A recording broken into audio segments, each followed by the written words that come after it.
Advocate होने का enrolment number आपके पास नहीं है बार काउंसिल ऑफ इंडिया का। नाजिया पर खुद को वकील बताकर ठगी का आरोप है। पुलिस ने दावा किया है कि गिरफ्तार नाजिया के पास वकील होने का कोई भी प्रमाण नहीं होने के कारण उसे गिरफ्तार किया गया है। आराम से जाएं, वो बार काउंसिल में वो कंप्लेन करे, केस करे, वहाँ मैं जवाब दूँ। क्या हम लोग ऐसा कर सकते हैं? वो आप एनरोलमेंट नंबर हमें बता दो, हम चला देंगे अपने चैनल पे। नहीं, वो बोलता रहे, बंद हो जाए, वो बोलता रहे। वो नहीं किसी के लिए। नहीं, मैं तो अपने लिए मांग रही थी कि मैं चलाऊंगी ना। नहीं, ये रहा नाजिया जी का enrolment number. Girish park police station में आपके खिलाफ केस रजिस्टर हुआ। केस नंबर है 116। आपको गिरफ्तार किया गया। 3 हफ्ते तक आप जेल में भी थी। आप गिरफ्तार हुई थी? बिल्कुल, मैं 2 बार गिरफ्तार हुई हूँ और 3 हफ्ते तक इस मामले में जेल में थी। नहीं, इतना दिन नहीं थी जितना दिन बोला जा रहा है। एनबीटी के डिजिटल को एक इंटरव्यू आप दे रही थी, उसमें आपने कहा कि पश्चिम बंगाल में 6 लाख ऐसे मदरसे हैं जहां की गैर कानूनी काम खास करके प्रोस्टिट्यूशन का धंधा चलता है और रस गांजे का खेल चलता है। तो क्या कोई सबूत आपको इसके खिलाफ मिला? ये जो 6 लाख से ऊपर मदरसे हैं, इसमें प्रोस्टिट्यूशन का धंधा होता है, इसके अंदर चरस गांजा कोकीन एनडीपीएस के का धंधा होता है,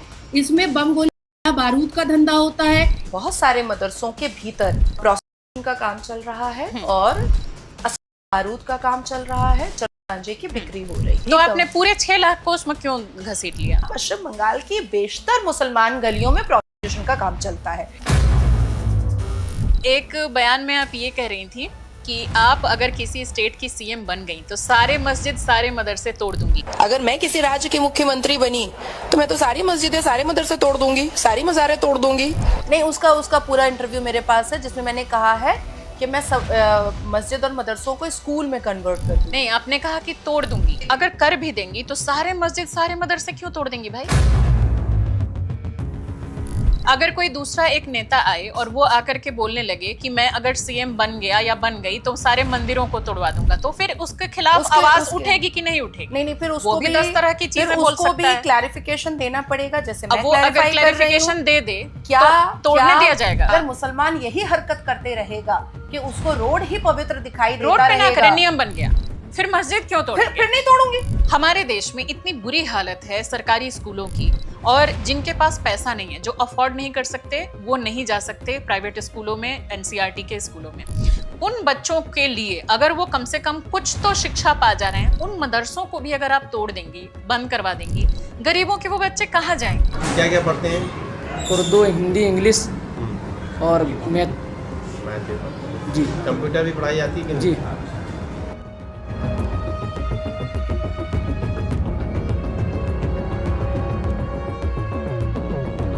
मैं सिर्फ 5 सवाल संविधान से करूंगी बच्चों से और 5 सवाल कुरान से करूंगी। और सरकारी स्कूल में जाके वहाँ सवाल करेंगी, वहाँ बच्चों की I'm the हालत student देखी of है। सरकारी स्कूल। एक इंटरव्यू में आपने ये कहा था कि भारतीय जनता पार्टी का ये जो ऑफिस है, कॉर्पोरेट ऑफिस है, ये खाओ पकाओ मोदी खाना है। ये हेस्टिंग पार्टी ऑफिस नहीं है, ये कॉर्पोरेट ऑफिस है। और ये मुरलीधर वाला जो है, ये बीजेपी पार्टी ऑफिस नहीं है, ये खाओ पकाओ मोदी खाना है। यहाँ सिर्फ खाओ पकाओ मोदी खाना चलता है।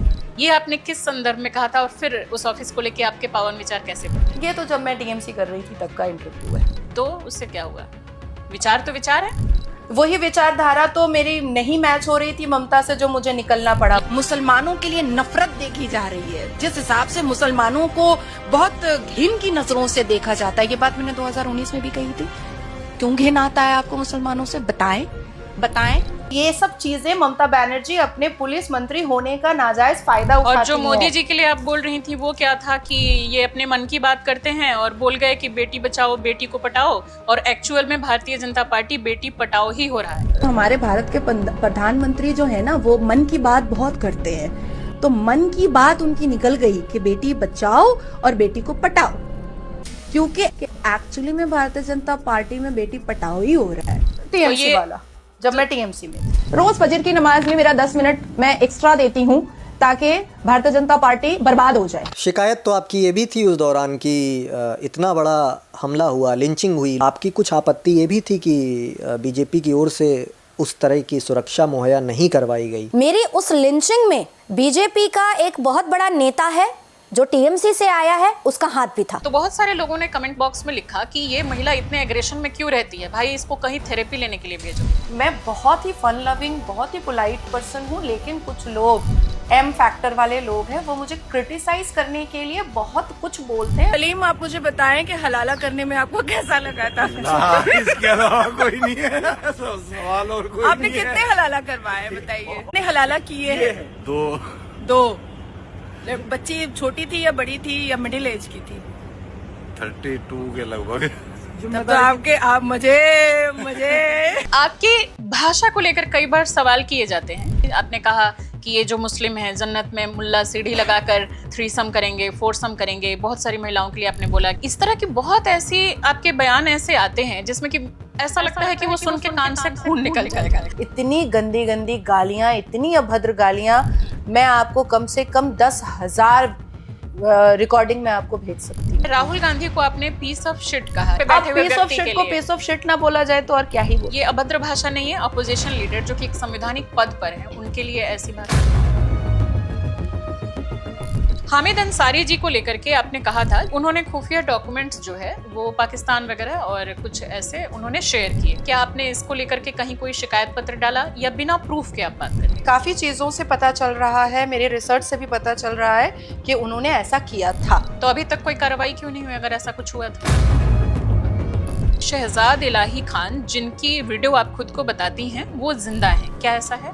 तो मैं उन्हीं को कहती हूँ कि उनको उठा के ले आइए। एक दूसरी शादी भी आपकी हुई थी परवेज आलम नाम के शख्स से, और इसको भी आपने दुनिया से छुपाया है। Actually I don't know about that. तीसरे हस्बैंड हैं सचिन प्रसाद, उनके बारे में भी आपने जानकारी छुपाई। और सचिन प्रसाद से भी बहुत अच्छा रिलेशन था, उसके अम्मा अब्बा से, उसके छोटे भाई ऋषभ प्रसाद से। एक कन्वर्सेशन का फोन कॉल वायरल है, कोई नेशनल न्यूज था, लेकिन उसमें गाली गलौज की बहुत अभद्र भाषा है आपके और उनके बीच।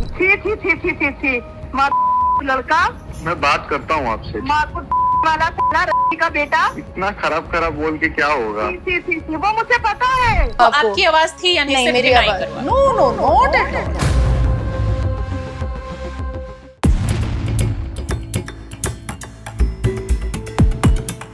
नमस्कार दोस्तों, मैं हूं श्वेता जया और आप देख रहे हैं सोशल कॉपीराइट्स।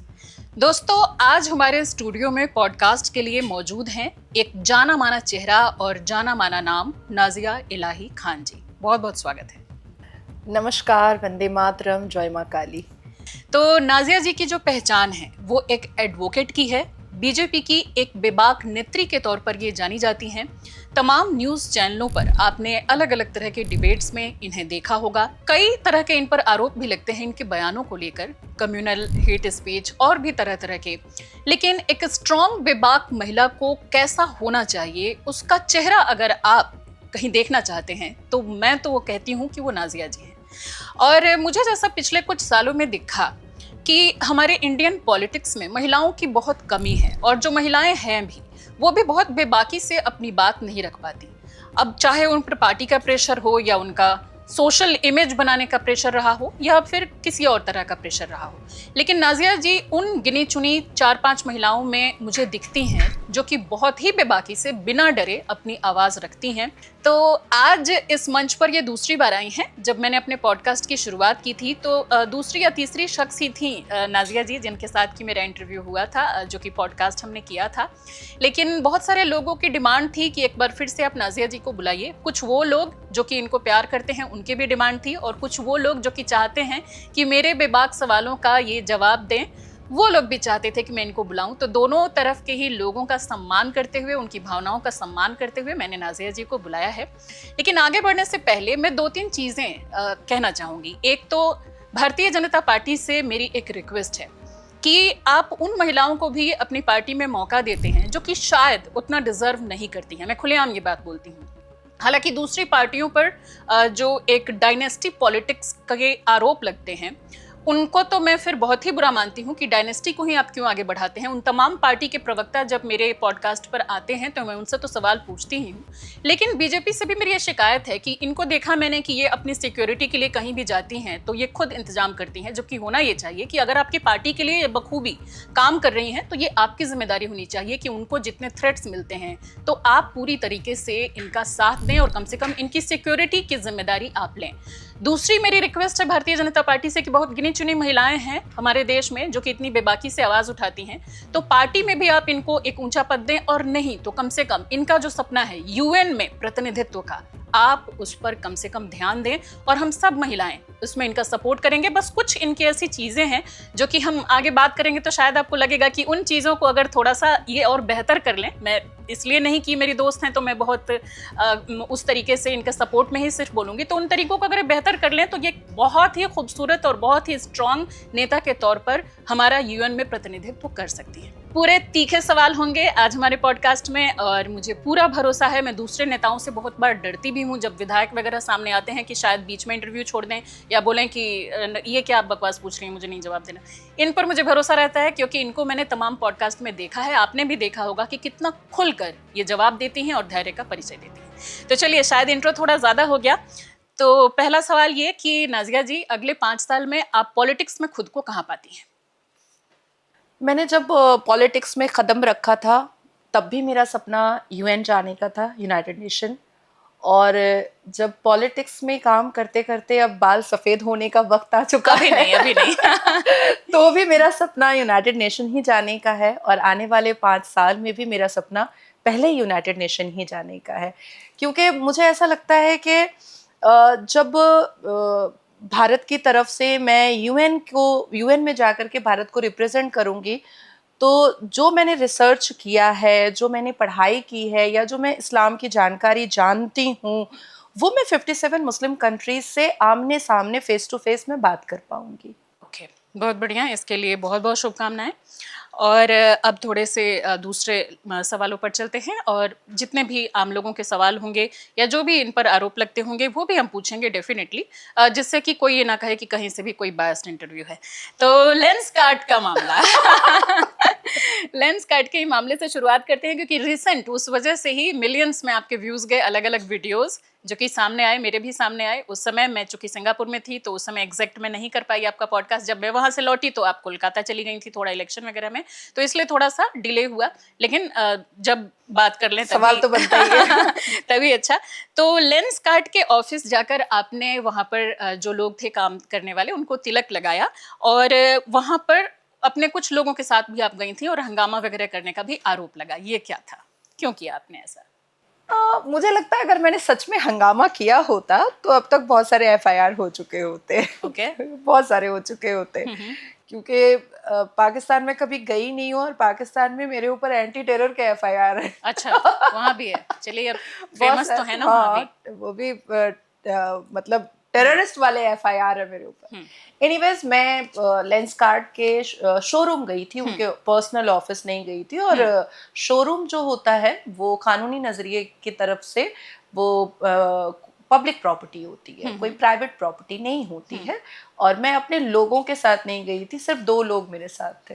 एक कैमरा पर्सन भी रहे होंगे 2-3? नहीं, बिल्कुल नहीं। मेरा तो कोई कैमरा बना रहा था? वो पब्लिक का बनाया हुआ था। पब्लिक ने अपने इंस्टाग्राम पे डाला था और वो वहां से वायरल हुआ था। और ये मैं इतनी जिम्मेदारी से इसलिए कह रही हूँ क्योंकि उस वक्त मेरे सारे सोशल मीडिया सस्पेंड कर दिए गए थे। अच्छा। मेरे पास कोई सोशल मीडिया था ही नहीं। ओके। तो मैं उसको वायरल करूँ, ये तो पॉसिबल ही नहीं था। द सेकेंड थिंग इज कि जो 2 लोग मेरे साथ थे वो हाथ ऐसे लटकाए हुए नजर आ रहे हैं, वो फोन या कैमरा पकड़े हुए नहीं नजर आ रहे हैं। हाँ, ये जरूर है कि जब मैं बाहर निकली उस लेंस कार्ट के शोरूम से जो बांद्रा में था, तो मुझे भारत 24 का एक ग्राउंड रिपोर्टर मिल गया। अच्छा। उसने कहा कि हमने अभी सुना आपका नाम क्या, आप लेंस कार्ट के शोरूम में, क्योंकि उस वक्त चल ही रहा था लेंस कार्ट। तो वो आ गया और उसने फिर बाहर जो मैंने निकल करके इंटरव्यू दिया है वो मैंने particularly specifically Bharat 24 news channel के बूम पर दिया है। ठीक है, तो अगर किसी कंपनी की पॉलिसी मान लीजिए कि पसंद नहीं थी और जाहिर सी बात है कि उसमें प्रॉब्लम था, तो उसके लिए कई तरीके थे। कोर्ट जा सकते थे, जो लेबर अथॉरिटी होती है उसका सहारा लिया जा सकता था, पुलिस में कंप्लेन की जा सकती थी, या पब्लिक कैंपेन भी एक रास्ता होता है। ये ना अपना करके आप उसके शोरूम क्यों गई? That was completely public campaign. Public campaign वो नहीं था? That was completely public campaign. नहीं, इस तरह से अगर आप किसी कंपनी के किसी भी शोरूम में, हाँ, late me complete and it's a request. हाँ, बिल्कुल, आप बोलिए ना। देखिए मुझे ऐसा लगता है कि I feel proud what I have done. I haven't, मुझे नहीं लगता है कि मैंने ऐसा कोई प्रोटेस्ट किया जैसे वक्फ बोर्ड के लिए हुआ था संशोधन के वक्त, या हिजाब के लिए हुआ था, या बाकी चीज़ों के लिए जो मुसलमान बैठ करके प्रोटेस्ट करते हैं, public property, private property, government property को तोड़ फोड़ करते हैं और ट्रैफिक जाम कर देते हैं। नहीं, मुझे ऐसा लगा कि कोई भी कानूनी स्टेप लेने से पहले एक बार ग्राउंड पर उतर करके कन्फ्रंटेशन करने में और सच्चाई जानने में कोई बुराई तो नहीं है। तो मैंने ठीक है, वो मैं समझ गई, लेकिन किसी भी कंपनी के जो भी शोरूम आप बोल रहे हैं, शोरूम जा करके प्रेशर क्रिएट करना, और वहां पर आप, जाहिर सी बात है कि अकेले नहीं गई थी, कुछ लोगों के साथ ही, अकेले भी जाती तो भी ये सवाल बनता था कि क्या ये एक प्रोफेशनल एथिक्स है, क्योंकि आप खुद एक वकील हैं। मैंने कोई भी बैरिकेड मैंने क्रॉस नहीं किया, कोई भी लिमिट मैंने क्रॉस नहीं किया। हाँ, कुछ लोग हैं जो ये बार बार कह रहे हैं कि मैं लोगों के साथ गई थी। नहीं, मैं सिर्फ 2 लोग के साथ गई थी, और वो 2 लोग भी खामोशी से पीछे खड़े थे। उन्होंने इंटरवीन तक नहीं किया है, उन्होंने एक शब्द अपने मुंह से निकाला तक नहीं है।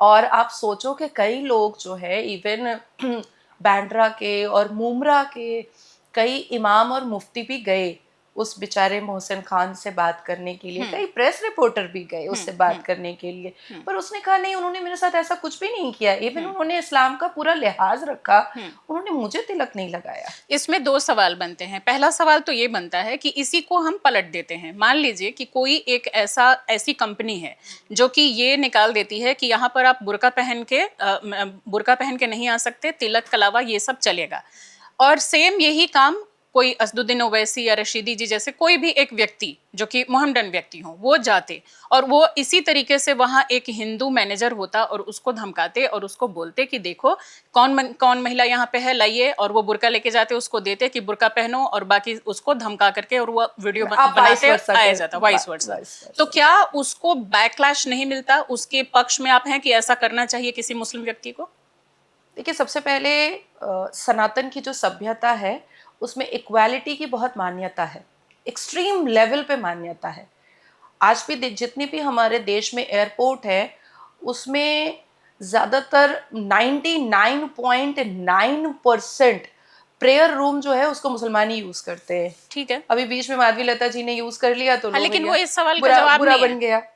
मेरे सवाल का ये जवाब नहीं। मैं आ रही हूँ। ठीक है, असदुद्दीन अवैसी ने तो ये भी कहा था 15 मिनट के लिए पुलिस हटाओ फिर देखो वो सब निंदनीय है, उसको छोड़ दीजिए। दूसरा, मैंने धमकाया नहीं था, वो हमने देखा क्या हो रहा था, मैंने धमकाया नहीं था। अगर वो थ्रेट होता तो मैं अभी आपके चैनल पर ऑन कैमरा कह रही हूँ कि मोहसिन खान मेरे ऊपर FIR कर सकता है। हो सकता है वो डर के ना किए हो कि आगे कुछ और भी हो सकता है। नहीं, नॉट एट ऑल। अब पश्चिम बंगाल में मल्टीपल मेरे ऊपर FIR हो जाते थे। क्या बात नहीं, जिसके पास उतनी हिम्मत होगी, जो नहीं डरेगा वो करेगा। मान लीजिए वो डर गया, बंदा नहीं किया। आप सोचिए कि कितने मुसलमानों ने मोहसिन खान को मतलब रील बना कर बोला कि तुम नाजिया पर, इस चुड़ैल पर, इस डायन पर FIR करो, हम तुम्हारे साथ हैं। तो मुझे लगता है कि 2 करोड़ लोग उसने FIR नहीं किया, इससे ये साबित नहीं होता कि वो जो आपने काम किया वो एथिकली सही था। ये साबित होता है कि मैंने उसको थ्रेट किया ही नहीं था। नहीं, ये जरूरी नहीं है। बहुत बार बहुत लड़कियों के साथ बुरा होता है, वो थाने तक भी नहीं जा पाती। I know to choose the word. मैं कभी भी बियॉन्ड द कॉन्स्टिट्यूशन और बियॉन्ड द लॉ जा ही नहीं सकती तो हूँ। आपको मेरी इतनी स्पीचेस होती आप हैं। उन फिर इंसिडेंट के लिए क्या कहेंगी जो आपको आधार बना के आपने जो पेश किया, आपने जो काम किया, उसको बहुत सारे लोगों ने देखा और देश भर में कई शोरूम में जाके लेंसकार्ट के ऑफिस पे हमला किया, तोड़ दिया। क्या आप उसके लिए इंस्पायर करने के लिए जिम्मेदार नहीं है? गाजियाबाद के मोदी नगर में लेंसकार्ट के स्टोर पर बजरंग दल के कुछ कार्यकर्ता पहुंच गए। हिंदू युवा वाहिनी नाम के संगठन के लोग भी वहां आए और स्टोर के अंदर नारे लगाने शुरू कर दिए। इस तरीके की आगे से कोई इस तरीके का आदेश जारी किया तो सबसे पहले हम उसी के ही अकल ठिकाने लाने का काम करेंगे, आग दे देंगे ऐसी जगह पे। मैंने कोई इंस्पायर नहीं किया। देखा लोगों ने, वो वायरल हो गया, वायरल हो गया। मैंने तिलक लगाया, मैंने कलावा पहनाया बहुत प्यार से, और मुझे इतना अफसोस हुआ कि एक बेचारी बहुत न्यूली मैरिड एक स्टाफ थी, उसने कहा कि मेरा सिंदूर पुछवा देते हैं यहाँ के लोग। बिल्कुल गलत है, सही तरीके से उसका विरोध होना चाहिए था। और जो मेरा तरीका था वो बहुत ही पीसफुली था, बहुत ही अंडर बैरिकेड ऑफ लॉ था।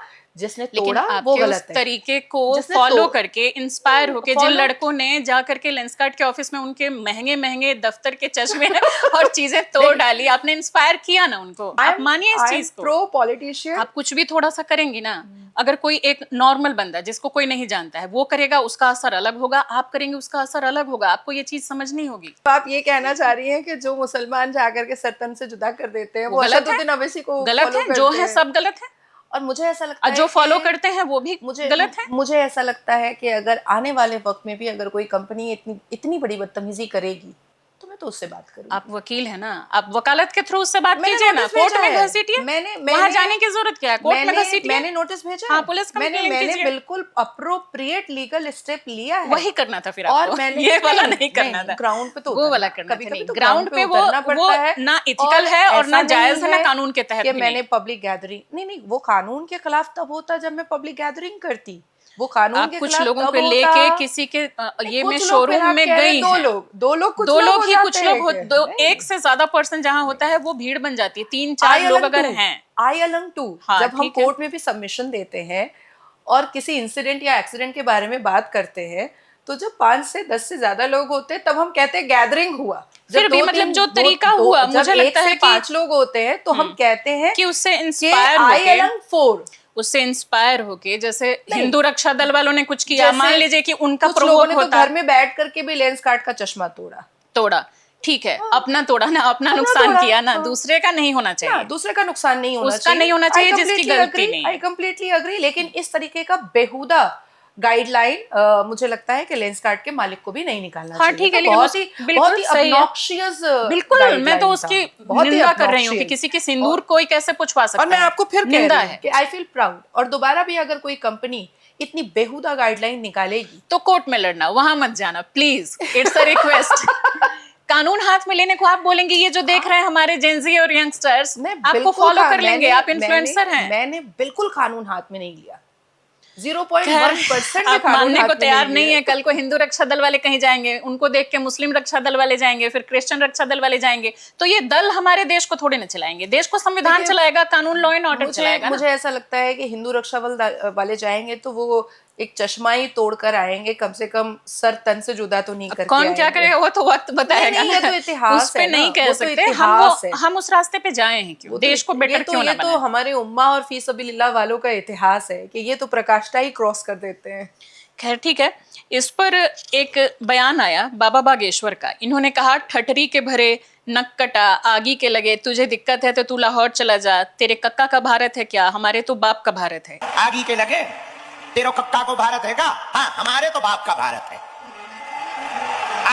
इस तरह के बयान दिए इस इंसिडेंट पे, और वो तो आपसे भी कई गुना ज्यादा उनके फॉलोअर होंगे या शायद चाहने वाले होंगे, तो उनकी तरफ से इस तरह से बयान आया और इस पर आपसे एक इंटरव्यू में सवाल पूछा गया, तो आपने कहा कि मैं इस पर प्रतिक्रिया नहीं दूंगी, ये उनके व्यक्तिगत विचार हैं। इसी तरह से जब ओवैसी जी के या रशीदी जी के या किसी और जी के बयान आते हैं, तो आप उस पर ये क्यों नहीं कह देती हैं कि मैं इस पर नहीं बोलूंगी, ये उनका व्यक्तिगत बयान है, उस पर तो आप बढ़ चढ़ के उनसे सवाल पूछती हैं। तो ये दोहरापन क्यों? बाबा बागेश्वर के पक्ष में बोलेंगी व्यक्तिगत, और इधर क्यों? दोनों में फर्क क्यों है?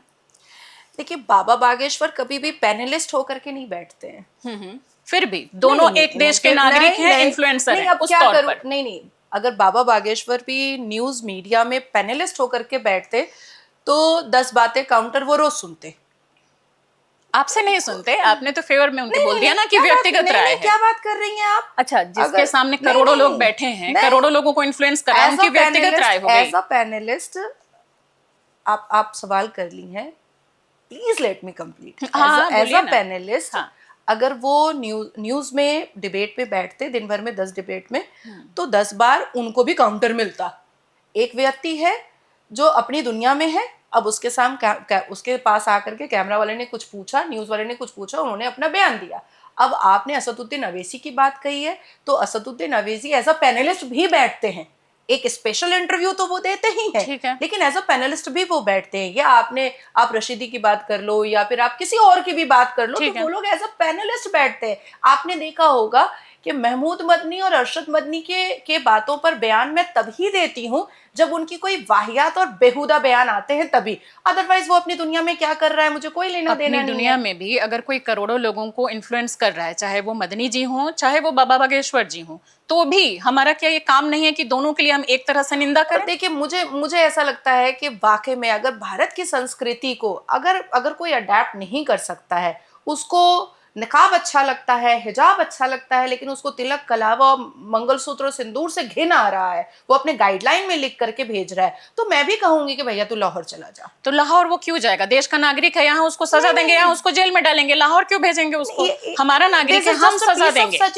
हम सजा देंगे। This is just a piece of suggestion. नहीं, एक दूसरे मुल्क हमारा दुश्मन मुल्क है, वहां क्यों अपने नागरिक को भेजेंगे? भाई तुमको इतना ही अगर भारत की सभ्यता से, संस्कृति से, सिंदूर से, कलावा से, तिलक से अगर तुमको इतनी नफरत है, तो खुली हवा में जाकर के सांस ले लो, जाओ, चले जाओ, लाहौर जाकर के बस जाओ। दूसरी बात है कि देखिए आवाज तो उठानी चाहिए, हम कानूनी प्रक्रिया करते हैं। अब देखिए तुइशा का अभी मामला मिस्ट्री मर्डर हुआ है, बिल्कुल आवाज नहीं उठती ना, पुलिस काम नहीं करती, ये तो है सच्चाई है ना। तो कभी कभी क्या होता है ना कि हम जैसे लोग मजबूर हो जाते हैं आवाज उठाने के लिए। आवाज उठाने का बस तरीका हमारा सही हो, हम खुद भी अपने मन से आवाज उठाते हैं। इसलिए क्या हुआ कि मैंने कोई गैदरिंग नहीं की, मैंने कोई ट्रैफिक जैम नहीं किया, मैंने कोई झंडा डंडा नहीं किया, ठीक है। अकेले गई। बाबा बागेश्वर का जो मामला चल रहा है, इस पर उनके एक और बयान पे आपका मैं सुन रही थी, 4 बच्चे पैदा करो और 2 को दे दो आरएसएस को। इस वाले पे भी आपने कुछ खास नहीं कहा, इस पर तो आपकी प्रतिक्रिया बनती है कि क्या वास्तव में 4 बच्चे पैदा करने चाहिए? आज इंडिया जैसे पॉपुलेटेड कंट्री जो कि अपने पॉपुलेशन की वजह से बेरोजगारी और तरह तरह की समस्याओं से जूझ रहा है, जहां 80 करोड़ लोगों को मुफ्त भोजन सरकार को देना पड़ रहा है, क्या ऐसे देश में 4 बच्चे पैदा करने वाले उनके बयान की हमें भर्त्सना नहीं करनी चाहिए? देखिए इस बयान का काउंटर तभी हो सकता है जब देश की सरकार पॉपुलेशन कंट्रोल बिल को लागू कर दे।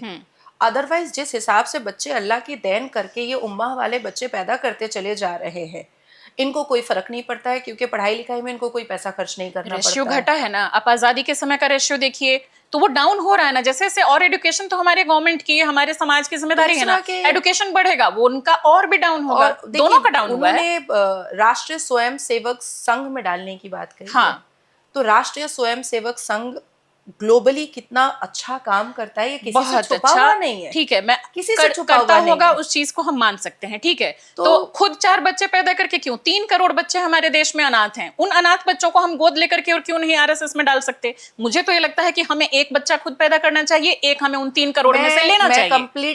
मैं कंप्लीटली आपकी बात को अभी अग्री कर रही हूँ और इसमें कुछ एडिशन कर रही हूँ कि ऑब्वियसली, और ये सिर्फ ये जो आपने अभी कहा है, जो सजेशन दिया है, मुझे लगता है कि ये 140 करोड़ के लिए आपने सजेशन दिया होगा। बिल्कुल, आपने सिर्फ 120 करोड़ के लिए नहीं दिया होगा, है ना? 22 करोड़ को आपने साइड नहीं किया लिए, और आरएसएस के लिए भी, हिंदुओं के लिए भी, मुसलमानों के लिए, सिख, ईसाई, क्रिश्चियन, जैन, सबके लिए आपने बोला होगा, हाँ, कि पॉपुलेशन कंट्रोल होना चाहिए। द सेकेंड थिंग इज कि जो घर में कुत्ता पालती हैं ना, जो खर्च लाख रुपए कुत्ते पर करती हैं, उनको भी कम से कम इतना एहसास होना चाहिए कि हमारे देश में करोड़ों बच्चे अनाथ हैं, आप उसको गोद ले लीजिए। बिल्कुल बिल्कुल, है कि नहीं? इसको बढ़ावा देना चाहिए, चाहे वो बाबा बागेश्वर दे या वो आरएसएस दे, कोई दे। मैंने तय किया है कि 2027 के 11 फरवरी मेरा बर्थडे है, तो 11 फरवरी 2027 को मैं एक बच्चा अडॉप्ट करूंगी। बहुत बढ़िया, मुझे जरूर बुलाना, मैं आऊंगी, मैं कैंपेन चलाऊंगी, मैं अपने चैनल पे उस चीज को बार-बार दिखाऊंगी। मैंने यहाँ तक बोला हुआ है, जिस अनाथालय में मैंने बात किया है, मैंने यहाँ तक बोला हुआ है कि वो बच्चा मात्र 3 महीने से 6 महीने के भीतर होना चाहिए, ताकि उसको ये ना एहसास हो कि ये मेरी माँ नहीं है। हकारा के तहत भी ले सकती हैं? नहीं, मैं तो ऋषिकेश में से अच्छा, ले रही किसी संस्था से ले रही हूँ, ठीक है, वो भी अपना जो अगर जो भी लीगल तरीका हो, पूरे अप्रोप्रिएट लीगल तरीके से। लेकिन मैं इसलिए 3 महीने से 6 महीने का बच्चा ले रही हूँ कि वो होश में आए, तो उसको ये एहसास हो कि यही मेरी माँ। बिल्कुल बिल्कुल, ज्यादा छोटे बच्चों को, बात को बिल्कुल अग्री कर रही हूँ। हाँ, ज्यादा छोटे बच्चे को नॉट इन डिनायल लेना चाहिए। ज्यादा छोटा रहता है तो उसके लिए भी आसान होता है, उसके लिए भी ना एक्सेप्ट करना इजी हो जाता है। अच्छा, हाल ही में एनबीटी के डिजिटल को एक इंटरव्यू आप दे रही थी, उसमें आपने कहा कि पश्चिम बंगाल में 6 लाख ऐसे मदरसे हैं जहां की गैर कानूनी काम, खास करके प्रोस्टिट्यूशन का धंधा चलता है और चरस गांजे का खेल चलता है।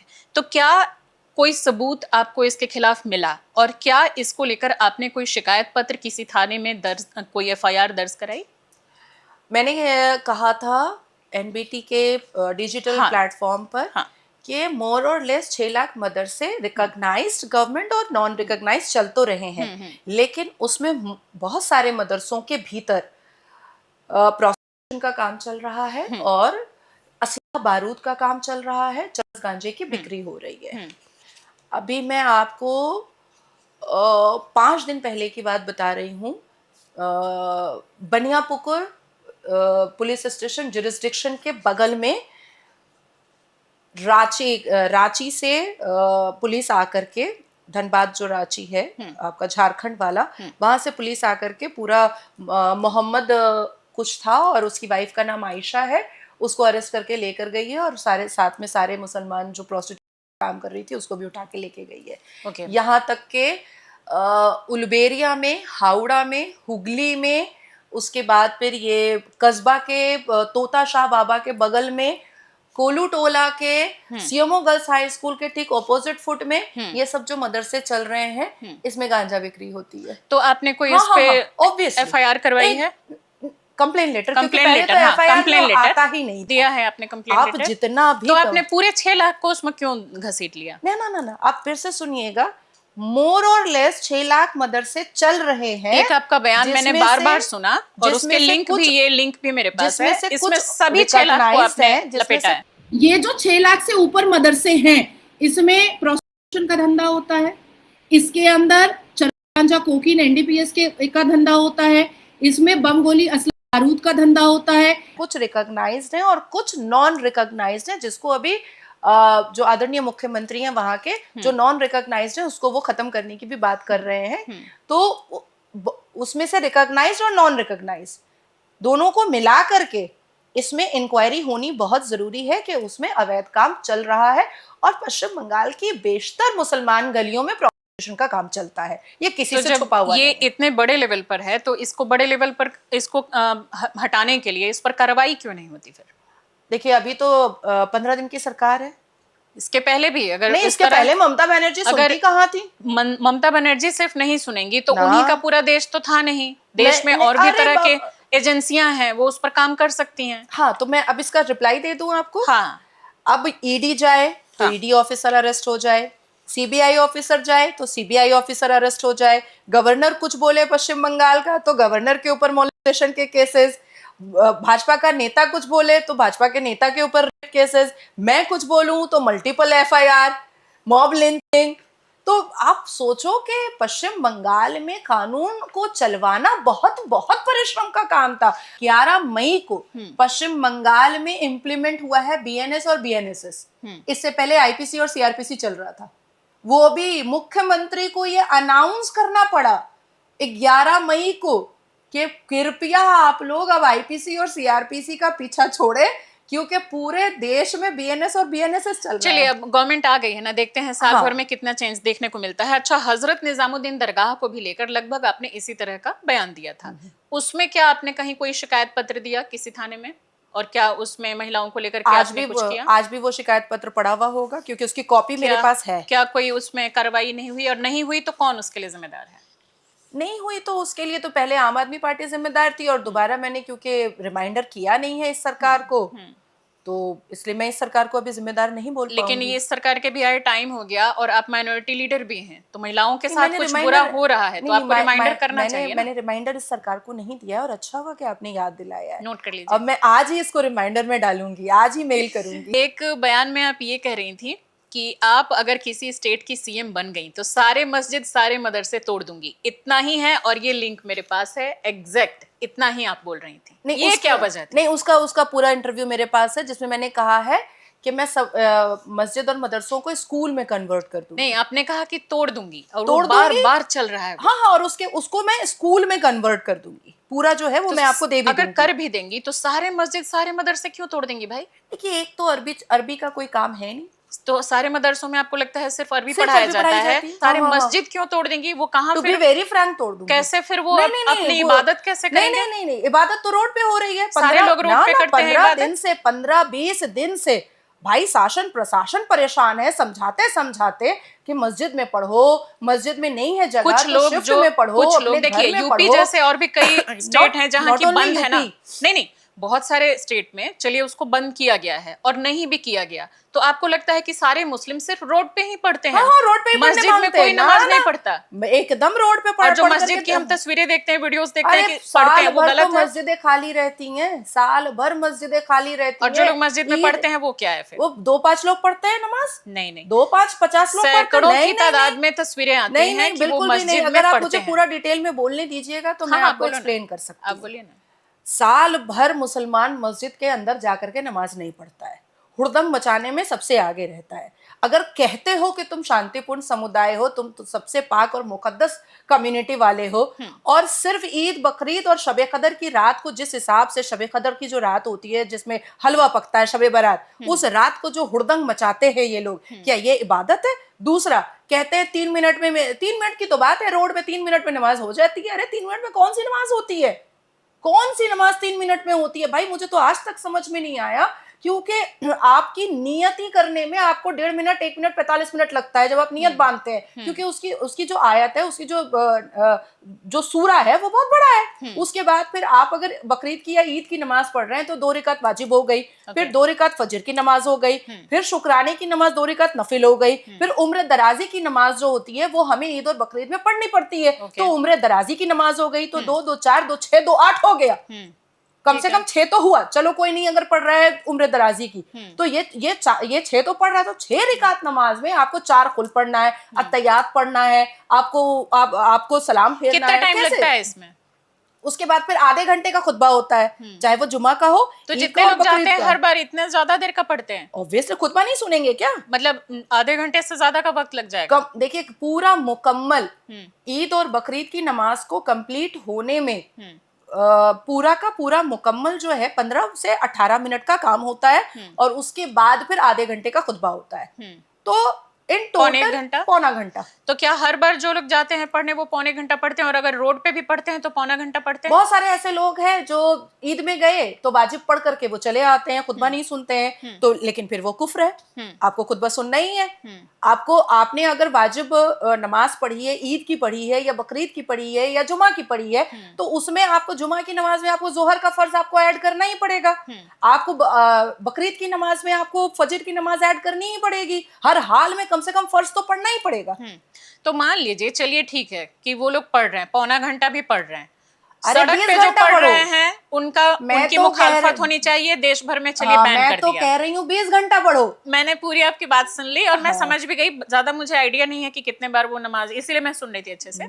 चलो मान लिया कि पौने घंटे का है, और जो लोग रोड पे पढ़ रहे हैं, सरकार को अच्छे से हर स्टेट के लिए नियम लाना चाहिए। I am interrupting you. जहां से इस्लाम आया, हाँ, अरब से, वहां पर रोड पर नमाज पढ़ने से कोड़े पड़ते हैं। मैंने मान लिया वो, मैं पूरी बात आपकी समझ गई। तो अपने देश में हम कानून लाएं हर स्टेट के लिए, और बिल्कुल रोड पर बैन कर दें, बिल्कुल रोड पे बैन कर दें, और जो भी पढ़े उस पर कार्रवाई करें। पहले से आया तो इसका मतलब वो लोग फिर पढ़ने के लिए अपने उसी मस्जिद में ही पढ़ सकते हैं या घर में पढ़ सकते हैं? उन मस्जिदों को अगर आप तोड़ देंगी तो कहाँ पढ़ेंगे? एक जगह है ही नहीं, कहाँ तो सवाल है।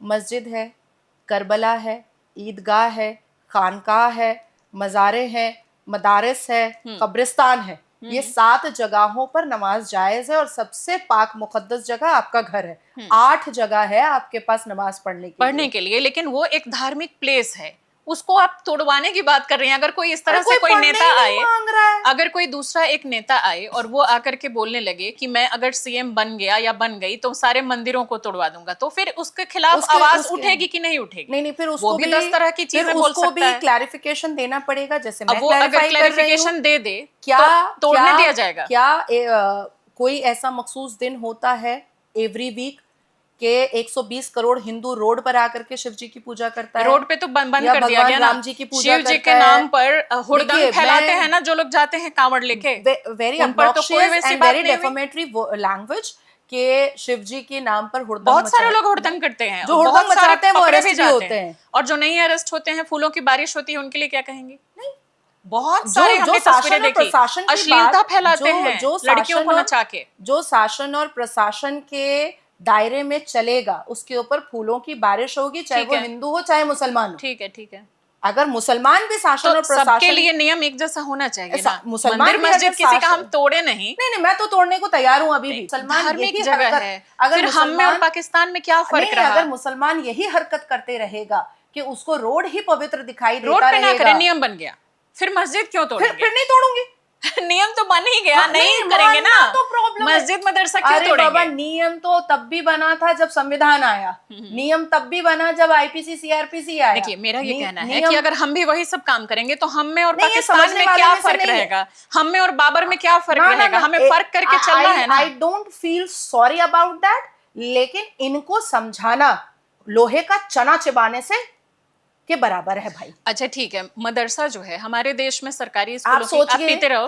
नहीं, आप सोचिए कि पश्चिम बंगाल के पोर्ट एरिया में एक महिला ने ये कहा, मोदी हमको गोरू गोश्त नहीं जबा करने देगा, तेरा गोश्त नोच के खाएंगे, शुभेंदु अधिकारी का गोश्त नोच के खाएंगे। This is the language of Muslim female. वो तो ठीक है, तो वो तो एक प्रॉपर है। किसी महिला की आप बात करें, उसकी निंदा हो गई, उसकी हम क्यों यहाँ चर्चा करें? Proper female, no baby, I am not talking. तो हम उसकी क्यों बात करें? वो कोई बकवास महिला है। आप सोचिए, अरे इन्हीं के लिए तो कहा जाता है कि ये अल्लाह के नूर वाली महिला है। जो कह रहा है वो गलत कर रहा है ना, उसे हमें क्या मतलब है? उन्हीं को तो समझा रही हूँ मैं। उनको नहीं समझा रही हैं आप, सबको नहीं, धमका रही हैं कि नहीं, सारे नहीं, मस्जिद, नहीं, सारे ओ मदरसे तोड़ बाबा, देंगे। मुसलमान अच्छा, डर एक बात जाए। बताइए, मस्जिद की बात हमने चर्चा कर ली, मदरसा, आप जानती हैं हमारे देश में सरकारी स्कूलों की क्या हालत है। चाहे वो दिल्ली में दावे कर लिए जाएं, उत्तर प्रदेश में दावे कर लिए जाएं, या देश के किसी कोने में दावे कर लिया जाए। एक दो स्टेट शायद हो सकते हैं कि कुछ एक्सेप्शन हो। हमारे देश में इतनी बुरी हालत है सरकारी स्कूलों की, और जिनके पास पैसा नहीं है, जो अफोर्ड नहीं कर सकते, वो नहीं जा सकते प्राइवेट स्कूलों में, एनसीईआरटी के स्कूलों में। उन बच्चों के लिए अगर वो कम से कम कुछ तो शिक्षा पा जा रहे हैं, उन मदरसों को भी अगर आप तोड़ देंगी, बंद करवा देंगी, गरीबों के वो बच्चे कहाँ जाएंगे? Who told you कि मदरसे में एकेडमिक क्वालिफिकेशन होता है? बहुत सारे मदरसे हैं। मेरी एक दोस्त की मम्मी है, बनारस में पढ़ाती हैं, और उनसे अक्सर मेरी बात होती है और मैं हमेशा पूछती हूँ। मैं आपको कंप्यूटर तक पढ़ाया जाता है वहाँ। मैं आपसे रिक्वेस्ट करूंगी कि आप अपनी दोस्त के उस बनारस वाले मदरसे में मुझे लेकर के चलिएगा।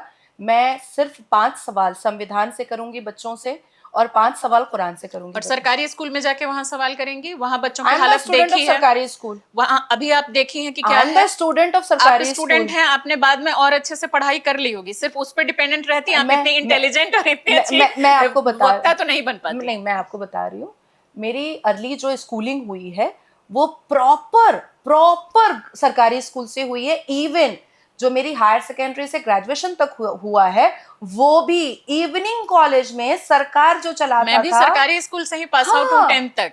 अब तो उस समय, अब फिर आपको मानना पड़ेगा कि उस समय जो सरकारें थी उनकी ठीक चल रही थी स्कूल है। अब पिछले 15-20 साल 30 साल से स्कूलों की हालत खराब है। पढ़ रहा है। आपका बेटा सरकारी स्कूल में है? आपने कहा वो लंदन में है। लेकिन अर्लियर पढ़ाई तो सरकारी स्कूल में ही हुई ना। अब तो वो क्लास 12 में जा चुका है, और अभी कितना साल हुआ है उसको लंदन गए हुए? बहुत कम साल हुआ है। अर्लियर पढ़ाई तो उसकी सरकारी स्कूल में ही हुई। I don't have money to spend. मेरे पास पैसा नहीं है कि मैं स्पेंड कर सकूं। मैं आप ऐसी बात करेंगे का तो नहीं, गरीब लोग क्या करेंगे? महादेव की सौगंध, मेरे पास इतने पैसे नहीं है कि मैं 10 लाख रुपए 5 लाख रुपए मैं सरकारी स्कूलों में दे सकूं। तो लंदन में पढ़ाने का पैसा है?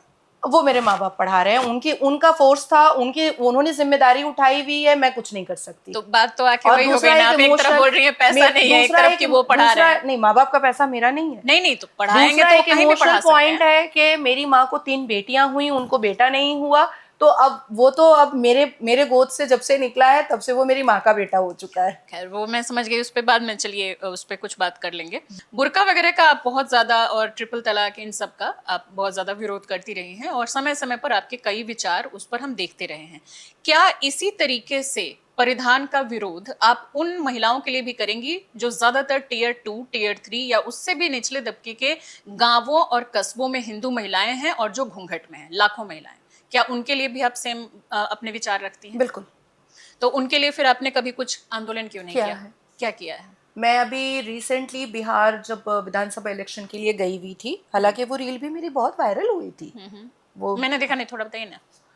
तो मैं सिमरी बख्तियारपुर गई हुई थी। अच्छा। और वहाँ पर जब मैं रोड शो कर रही थी और मैं लोगों से मिल रही थी, तो वहाँ पर मेरे ख्याल से 100 से ऊपर महिलाएं, एकदम ग्रामीण एरिया था, तो वो आई, तो वो कुछ उनमें से घूंघट में थी।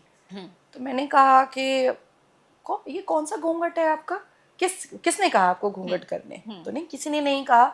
मैंने कहा जिन देवियों की पूजा हम करते हैं वो देवियां तो घूंघट में नहीं है, तो फिर आप क्यों घूंघट में हैं? हम माँ दुर्गा की पूजा करते हैं, माँ काली की पूजा करते हैं, माँ लक्ष्मी की पूजा, जितनी भी देवियां हैं, बिल्कुल सही कहा। और वो चौड़े में बैठती हैं, पालती मार करके बैठती हैं, बिल्कुल कोई शेर पे बैठ रही हैं, कोई त्रिशूल हाथ में ली हुई हैं। मैंने कहा आप क्यों घूंघट में है? क्या आपके अध्यात्म में लिखा हुआ है? क्या श्रीमद् भगवत गीता में लिखा हुआ है? क्या आपके श्लोक में लिखा हुआ है घूंघट करना? तो नहीं। मैंने तो फिर क्यों कर रही हैं? किसने कहा? अगर पीढ़ी में किसी ने मुगलों से अपनी बीवियों को बचाने के लिए, सुरक्षित करने के लिए बोल दिया घूंघट करने के लिए, उससे भी पहले से घूंघट आ रहा है, तो इसका मतलब ये नहीं है कि अभी भी आपको करके चलना है। इवन अभी आरएसएस के 100 वर्ष का सम्मेलन हुआ था, तो मैंने यहाँ पर रोहिणी में बहुत बड़ी सभा में मैंने चीख कर कहा है कि घूंघट करने वाली महिलाएं कान खोल कर सुन लो कि ये उम्मा और फी सबीलिल्लाह वाला फितरत हिंदू महिलाओं पर हम नहीं देखना चाहते हैं।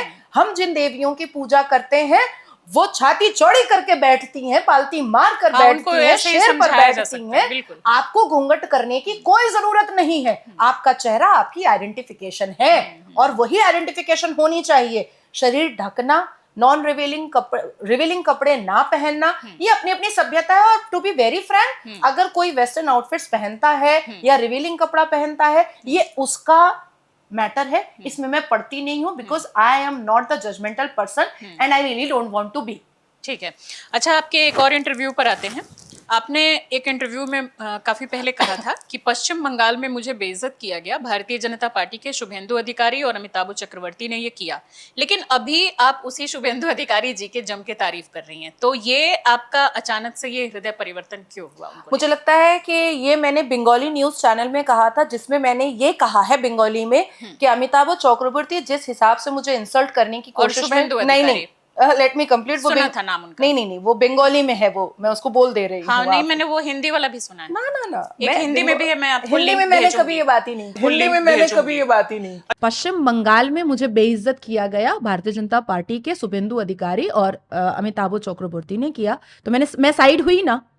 टीएमसी से जब आया शुभेंदु अधिकारी, तो अपना जो दल लेकर के आया, अपने जो लोगों को लेकर के आया, उसी को चारों तरफ फैलाने और उसी को पद और पोजीशन देने के चक्कर में जो हार्डकोर भारतीय जनता पार्टी के कार्यकर्ता और नेता थे, उनको घर में बैठाने का पूरा स्ट्रैटेजी सेट किया गया। अच्छा, जो भी लिंक है वो मैं आपको भेजूंगी। हाँ, मैंने क्रिस्टल क्लियर कहा था, और मुझे लगता है कि ये इंटरव्यू मेरा आप 2023 का बता रही हैं। पुराना है ये इंटरव्यू, 2023 का होगा। हाँ, 2023 के जनवरी फरवरी का होगा। तो क्या पॉलिटिक्स के लिए अस्मिता से समझौता करना चाहिए? नहीं, मैं लेट मी कंप्लीट दिस। मैंने कहा था अमिताभ चक्रवर्ती जिस हिसाब से बदतमीजी कर रहे हैं वो एक्सेप्टेबल नहीं है। अच्छा हुआ कि शुभेंदु अधिकारी दादा अब लीडर ऑफ अपोजिशन है और उनकी वजह से कहीं ना कहीं अस्मिता बच रही है। ये आपने उसमें ये मैंने बंगाली में बोला है। अच्छा, एक इंटरव्यू में आपने ये कहा था कि भारतीय जनता पार्टी का ये जो ऑफिस है, कॉर्पोरेट ऑफिस है, ये खाओ पकाओ मोदी खाना है। ये आपने किस संदर्भ में कहा था और फिर उस ऑफिस को लेके आपके पावन विचार कैसे बदले? ये तो जब मैं टीएमसी कर रही थी तब का इंटरव्यू है। तो उससे क्या हुआ? विचार तो विचार है, वही विचारधारा तो मेरी नहीं मैच हो रही थी ममता से, जो मुझे निकलना पड़ा। लेकिन इस समय तो अब बीजेपी से नहीं आपकी हो रही थी। आप जो मोदी जी के लिए आप बोल रही थी वो क्या था कि ये अपने मन की बात करते हैं और बोल गए कि बेटी बचाओ बेटी को पटाओ, और एक्चुअल में भारतीय जनता पार्टी बेटी पटाओ ही हो रहा है। टीएमसी वाला जब मैं टीएमसी में थी, तो टीएमसी में रह के आप मोदी जी को यही तो बुलवाया जाता है देश के एक सबसे संवैधानिक बड़े पद पर पीएम है, उनके लिए पैसे बोले। मैंने तो आदरणीय प्रधानमंत्री का पुतला तक जलाया है वाई चैनल पे, जो आपने नहीं देखा। मैं बताती हूँ आपको। ये पॉलिटिक्स के लिए आप लोग अस्मिता से खिलवाड़ करते हैं। मैं बता रही हूँ, आइडियोलॉजी का ये तो जनाजा हो गया। यही आप बोलने ही नहीं दे रही हैं। बोलिए ना, आप ऐसा मत बोलो। यही करवाया जाता है टीएमसी में। अगर आप टीएमसी में ये नहीं करेंगे तो फिर टीएमसी आपका जीना दोभर कर देगी। ऐसी पार्टी में मैं एक दिन 1 घंटे भी क्यों रहूं? हाँ, तो मैं सिर्फ रही ना। नहीं तो रह के आप मोदी जी के खिलाफ क्यों बोल रही थी? पीएम के खिलाफ मैं सिर्फ 3 महीना रही ना, निकल के भाग 3 घंटे भी क्यों रहेंगे हम? पीएम के खिलाफ आपने बोला है। और नहीं, बेटी बचाओ बेटी पटाओ हो रहा है। आप जब एक पार्टी में जाते हैं, वहां की चीजों को समझने में, वहां की चीजों को, और मेरा वैसा नेचर नहीं है आज इस पार्टी में, कल उस पार्टी में, परसों उस पार्टी में। वो तो बहुत ही माय नेचर गलत है। वो तो आप सोचिए 4 जनवरी 2018 को मैंने भाजपा ज्वाइन किया है और आज 2026 चल रहा है, और मैं आपको अभी इस मंच पर, आपके प्लेटफॉर्म पर मैं बोल के जा रही हूँ कि मरते वक्त भी भाजपा का झंडा ही रहेगा मेरे शरीर पर। आई होप नहीं क्योंकि दल बदलू नेताओं का अभी देख ही रही हैं कितना ज्यादा दौर चल रहा है। मैं किसी का नाम नहीं लूंगी, लेकिन सब देख ही रही हैं आप कैसा वक्त चल भी रहा है। भाजपा का झंडा ही रहेगा मेरे शरीर पर। आपकी आइडियोलॉजी और पार्टी का जो स्टैंड है अब ना बदले। इतना घटिया, देखिए मैं जब तृणमूल कांग्रेस की तरफ से इवन कुछ तस्वीरें मैं भेज दूंगी आपको जो शायद आपको नहीं मिल पाई होगी, जब वो मुझे किसी सभा में भेजती थी तो बोलती थी सर पे दुपट्टा रखो। इवन ममता बनर्जी ने मुझे कहा था निकाब पहनना स्टार्ट करो, बुर्का। मैंने कहा भाई ये क्या अत्याचार हो रहा है। अलग अलग पार्टी के लोग अलग अलग इस तरह की हरकतें करते हैं। कोई बोलता है 4-5 बच्चे पैदा करो, कोई बोलता है बुर्के में रहो, घूंघट कर लो। मैं स्टार्टिंग से रुद्राक्ष पहनती आई हूँ, वो आपकी मर्जी है, बिंदी लगाते आई हूँ, आपकी मर्जी है। इवन ममता बनर्जी और ये फरहाद हकीम ने मटिया बुरुज के कई सभाओं में फरहाद हकीम ने मुझे मंच पर कहा है बिंदी हटाओ, ये मुसलमानों को के भीड़ में आप ऐसे कैसे आ जाती हैं, आप खुद मुसलमान हैं। तो जो 3 महीना मेरे ऊपर तृणमूल कांग्रेस ने जो टॉर्चर किया, मैं तो हाथ जोड़ करके निकली कि भाई ये पार्टी मुझसे तो नहीं हो पाएगी, क्योंकि आप किसी के फ्रीडम को या किसी की विचारधारा को आप ऐसे हनन तो नहीं कर सकते हैं। वो सब ठीक है, मैं समझ गई, लेकिन थोड़ी सी शिकायत नहीं, आप जब आपके मतलब का रिप्लाई नहीं मिल रहा है तो आप कह रही है कि वो सब ठीक है, वो सब ठीक है, मैं समझ गई। बिल्कुल रिप्लाई मिल रहा है, मेरे मतलब का यही रिप्लाई है, यही मुझे वहां पहुंचाना है। अच्छा ठीक है, मेरे मतलब के रिप्लाई पे मत जाओ। आपकी भाषा को लेकर कई बार सवाल किए जाते हैं, जिसमें कि आपने पिछली बार मेरे भी पॉडकास्ट में बहुत सारी ऐसी बातें बोली थी। आपने कहा कि ये जो मुस्लिम हैं जन्नत में मुल्ला सीढ़ी लगाकर उनके साथ थ्रीसम करेंगे, फोरसम करेंगे। बहुत सारी महिलाओं के लिए आपने बोला कि वो थ्रीसम करती हैं, फोरसम करती हैं, उनको पसंद है। इस तरह की बहुत ऐसी आपके बयान ऐसे आते हैं जिसमें कि ऐसा लगता है कि वो सुन के कान से खून निकल जाएगा। आप इस तरह की अमर्यादित भाषा का इस्तेमाल क्यों करती हैं? अरे दोनों भाई बहन मिल करके पूरा खत्ता करना है ना। आज से जहाँ जहाँ कठमुल्लों को देखना,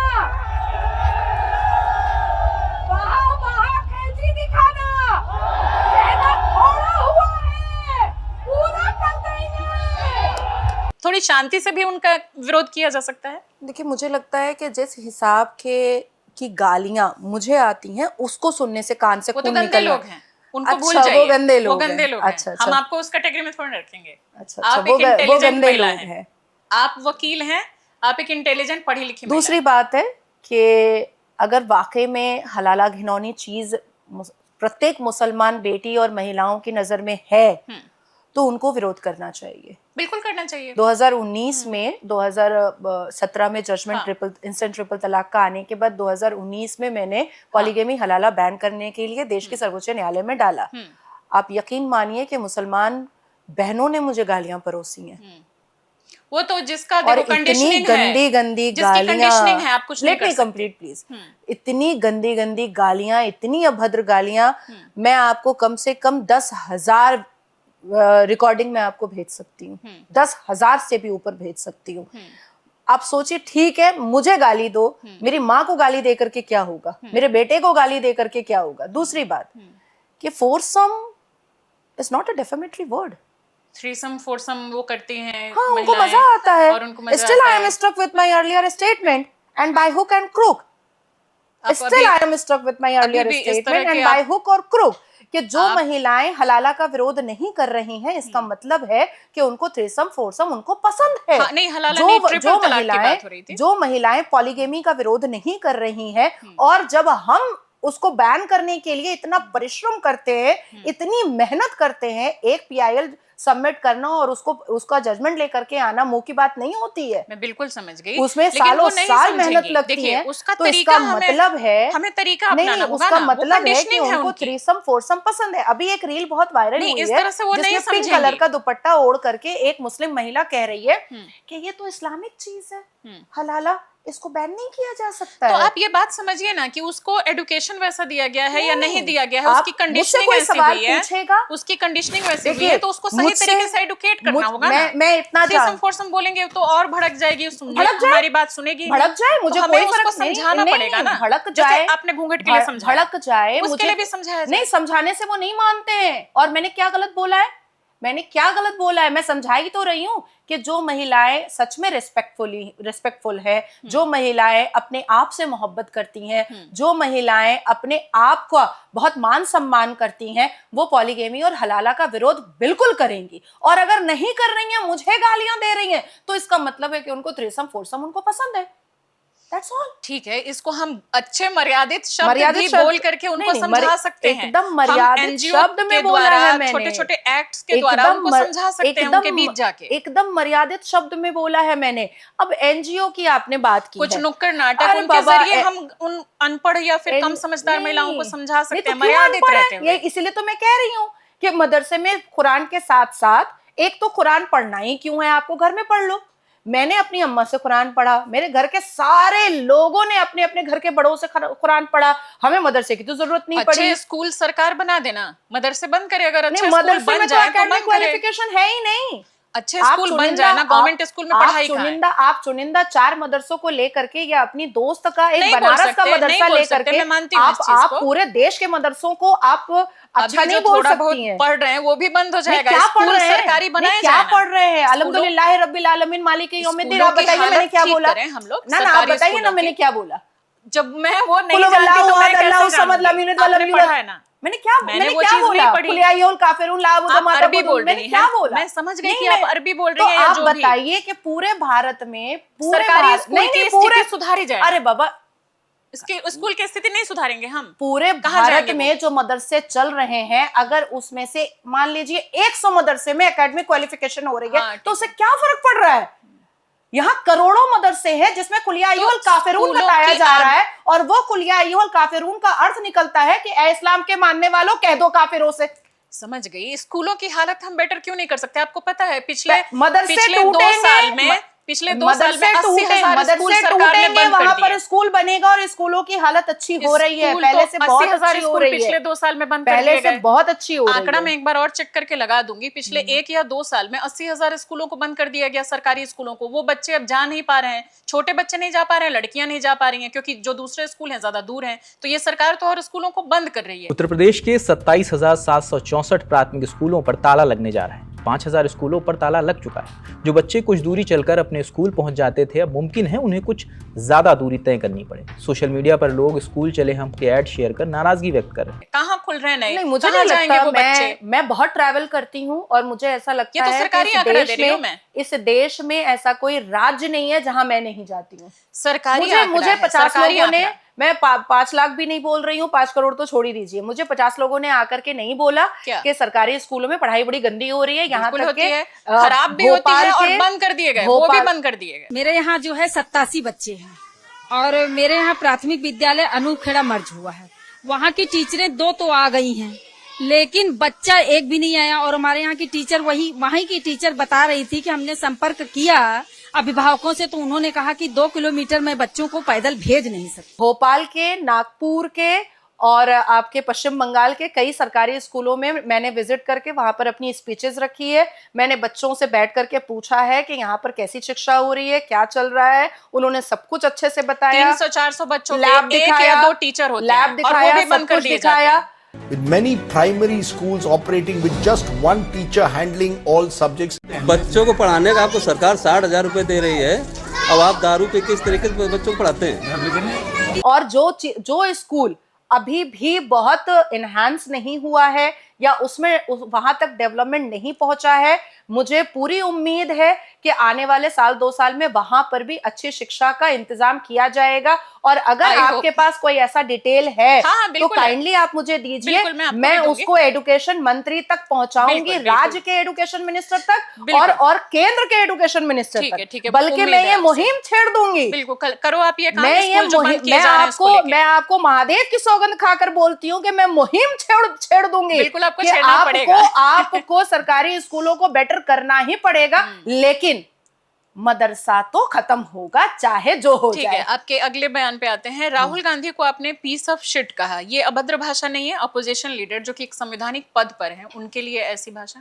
कांग्रेस के प्रवक्ता ने, मैं नाम नहीं लूंगी अभी, उन्होंने मुझे झूठ कहा था, मुझे लगता है उन्होंने गलत किया। अब आप बोलिए आपने गलत किया। वो जो कर रहे हैं, मुसलमान जो बोल रहे हैं वो गलत कर रहे हैं। आपको नहीं लगता उसने गलत वेरी पार्शियलिटी, मैं बोल रही हूँ गंदी भाषा ये बहुत गलत बात है। आप वो जो बोल रहे हैं वो कह रही हैं आपके, नहीं वो तो गलत है, बिल्कुल गलत है, उनका गलत है। मैंने कुछ बोल दिया तो आप उसको पकड़ रही हैं। बोल रही हूँ ना, कहाँ बोल रही हूँ कि नहीं बहुत अच्छा किया। जो भी किसी महिला किसी पुरुष के लिए भी बोले, महिलाएं क्यों, किसी भी व्यक्ति के लिए कोई अभद्र बोले वो गलत है। अब आप सोचिए ना, समाजवादी पार्टी के एक प्रवक्ता है, वो बैठ करके ए सुनो सुनो, तो वो अच्छा कहा जाएगा उसको? मैं अच्छा कहूंगी, कौन अच्छा व्यक्ति उसको अच्छा मैंने ऐसे खामोशी से बैठ कर कहा पीस ऑफ शिट, वर्ड है, बोला ना एक संवैधानिक पद पे बैठे हुए व्यक्ति के लिए। पीस ऑफ शिट ना बोला जाए तो और क्या ही बोला जाए। फिर से इस चीज को बोल रही है दोबारा आप अपनी उसी बात पे बोल रही हैं। I'm so adamant, but on the other hand I'm so vulnerable। अच्छा, बहुत सारे ऐसे मेरे फॉलोअर्स हैं, दोस्त हैं, दोस्त ही बोलूंगी क्योंकि इंस्टाग्राम पे ज्यादा ऐसे लोग हैं जो कि एथीस्ट हैं, जुड़े हुए हैं, और मैं सबकी कदर करती हूँ। आपने अपने एक बयान में कहा कि जो भी एक्स हिंदू हैं, एक्स मुस्लिम को लेके आपसे सवाल पूछा जा रहा था, तो उसी में ये भी बात आई, तो आपने कहा कि जो भी एक्स हिंदू हैं वो ज्यादातर जो एथीस्ट हैं वो कम्युनिस्ट हैं। क्या सारे एथीस्ट कम्युनिस्ट हैं? नहीं, मुझे ऐसा लगता है कि सारे एथीस्ट कम्युनिस्ट नहीं है।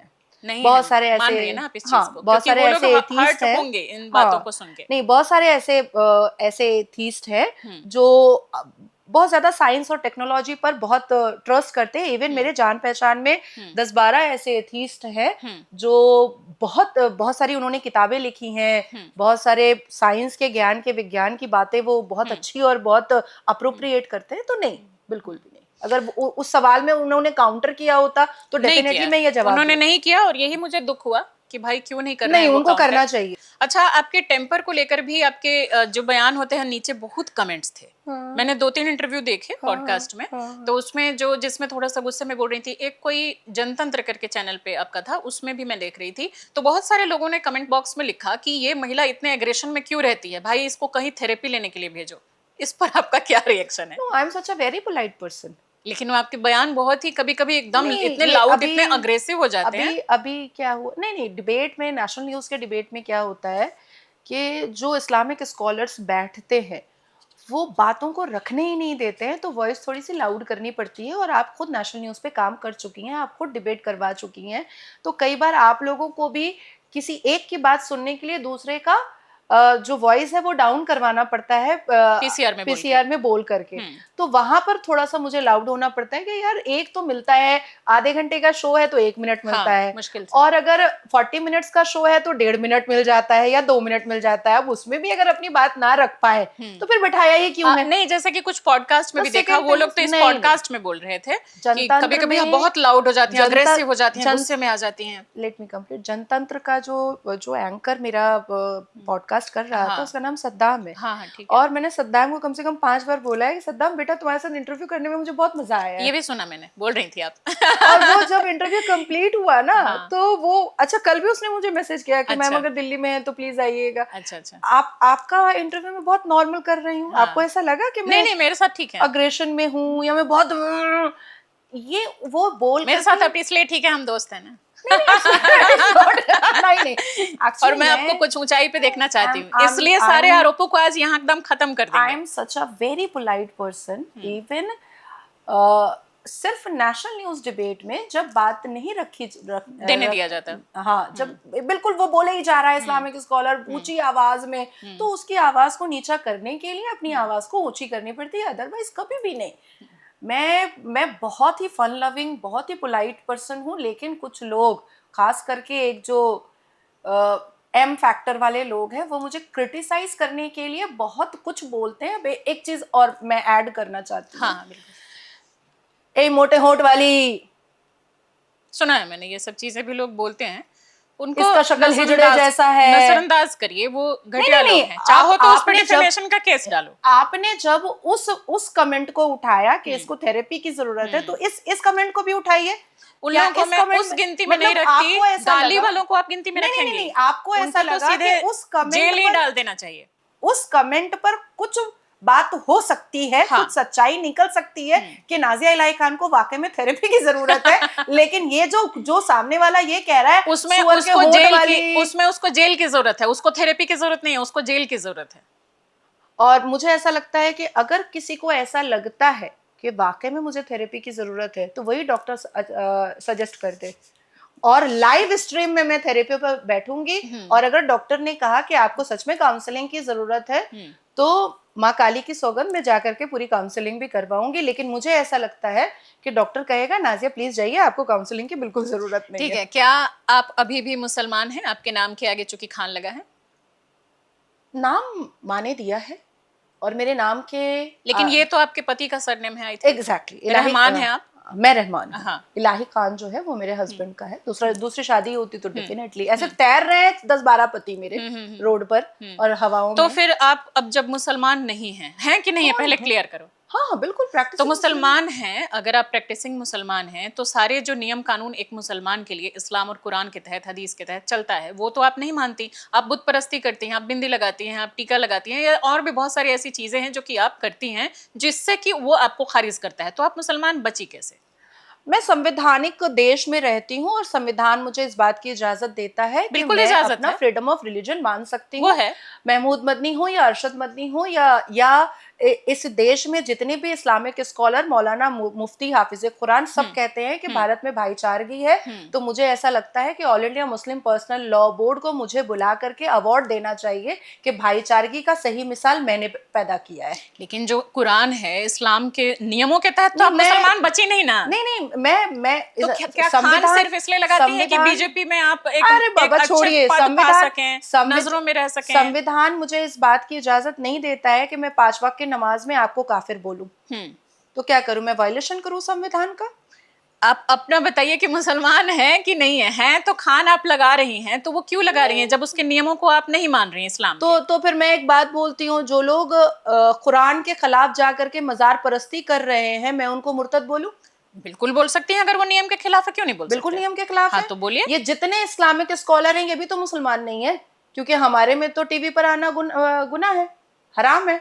स्मार्टफोन इस्तेमाल करना हराम है। तो वो हुए फिर, अगर उसमें नियम है मौलवी मुल्ला यूट्यूब चैनल चला रहे हैं और कह रहे हैं, या जो लोग लोन वोन लेते हैं उनका भी सुना है। नहीं, लोन तो छोड़ ही दीजिए, जो यूट्यूब चैनल चला रहे हैं और लाइक सब्सक्राइब करवा रहे हैं, वो तो हराम का पैसा कमा रहे हैं। तो अगर इस हिसाब से देख लिया जाए तो 22 करोड़ में मुझे लगता है कि 20 करोड़ तो अब मुसलमान बचे ही नहीं है। पर 20 करोड़ लोग ये सब नहीं करते होंगे। अरे भाई, अभी तो मैंने एक डिटेल दिया है आपको, कैलकाटा पुलिस हेडक्वार्टर को, सिर्फ कैलकाटा में 1.5 लाख से ऊपर मुसलमान यूट्यूब चैनल चला रहे हैं। आप सोचिए कि जाने अनजाने में अगर कोई आर्टिस्ट पैगंबर मोहम्मद की तस्वीर बना देता है तो वो अरेस्ट हो जाता है, क्योंकि बुत परस्ती मना है ना। तो आप कैसे आकर के कैमरा के सामने बैठ रहे हैं? आप कैसे अफ्तार में जाकर के फोटो खिंचा रहे हैं? यानी मैं बोल सकती हूँ कि वो लोग भी और आप भी, कोई मुसलमान नहीं। अब कोई मुसलमान नहीं बचा। Not only me. अच्छा, अब कुछ थोड़ी सी अगर आप इजाजत दे तो पर्सनल चर्चा कर लें पुनीत वशिष्ठ जी को लेके। ऑफ कोर्स, ऐसे तो मैं बिना इजाजत के नहीं करती। तो उन्होंने एक आरोप लगाया कि अच्छा, मेरी आदत है कि मैं सवाल ना बोलूं, ये मेरे अंदर से ये मेरे लिए बहुत अच्छा है। ये मेरे दर्शकों के लिए, ये दर्शकों के लिए, मेरे लिए, दोनों के लिए अच्छा है, क्योंकि हमारा चैनल ही ऐसा है कि हम लोग खुल के बात करते हैं, दबाते कुछ नहीं है। टू बी वेरी फ्रैंक, मुझे बहुत बुरा लगता है जो लोग कहते हैं कि नहीं, मैं ये सवाल नहीं लूंगा। अरे क्यों, जवाब दो। बिल्कुल बिल्कुल नहीं, इसमें तो मैं आपके धैर्य की और आपके बेबाकी की, स्ट्रांगनेस की तारीफ करती हूँ हमेशा से, पीठ पीछे भी करती हूँ। तो इन्होंने एक आरोप लगाया कि शहजाद इलाही खान, जिनकी वीडियो आप खुद को बताती हैं, वो जिंदा हैं। क्या ऐसा है? तो मैं उन्हीं को कहती हूँ कि उनको उठा के ले आइए। एक्चुअली कुछ पत्रकारों ने पिछले कुछ हफ्तों से मुझसे संपर्क भी किया है और वो कह रहे हैं कि वो उनके संपर्क में हैं। अच्छा। और वो बार बार कोशिश कर रहे हैं कि मैं अपने मंच पे लाऊं, और भी मंचों पर ले जाने की कोशिश है। अभी मैंने उनको इसलिए हामी नहीं भरी क्योंकि मैं प्राइवेट पचड़ों में नहीं पड़ती, देश के लिए काम करना है और बहुत सारे बड़े मुद्दे हैं। तो किसी, अब आपसे एक पार्ट में भले मैं पूछ लूं पर्सनल चर्चा, लेकिन पूरे इस पे थोड़े ना रखेंगे, पूरे अपने 1-1.5 घंटे का थोड़े ना रखेंगे। कुछ लोग तो मेरी तस्वीर बेच करके अपना यूट्यूब चैनल ही चलाते हैं। हाँ, तो मैंने अभी फिलहाल तो उनको मना कर दिया, लेकिन उनका कहना है कि उनके साथ काफी कुछ बुरा हुआ है और आप उनको मंच दो और खुल के उनसे बात करो। तो किनके साथ? आप शहजाद इलाही खान, जिसके सरनेम पर आपका सरनेम है, आपके पहले पति। हाँ, तो बुला लीजिए।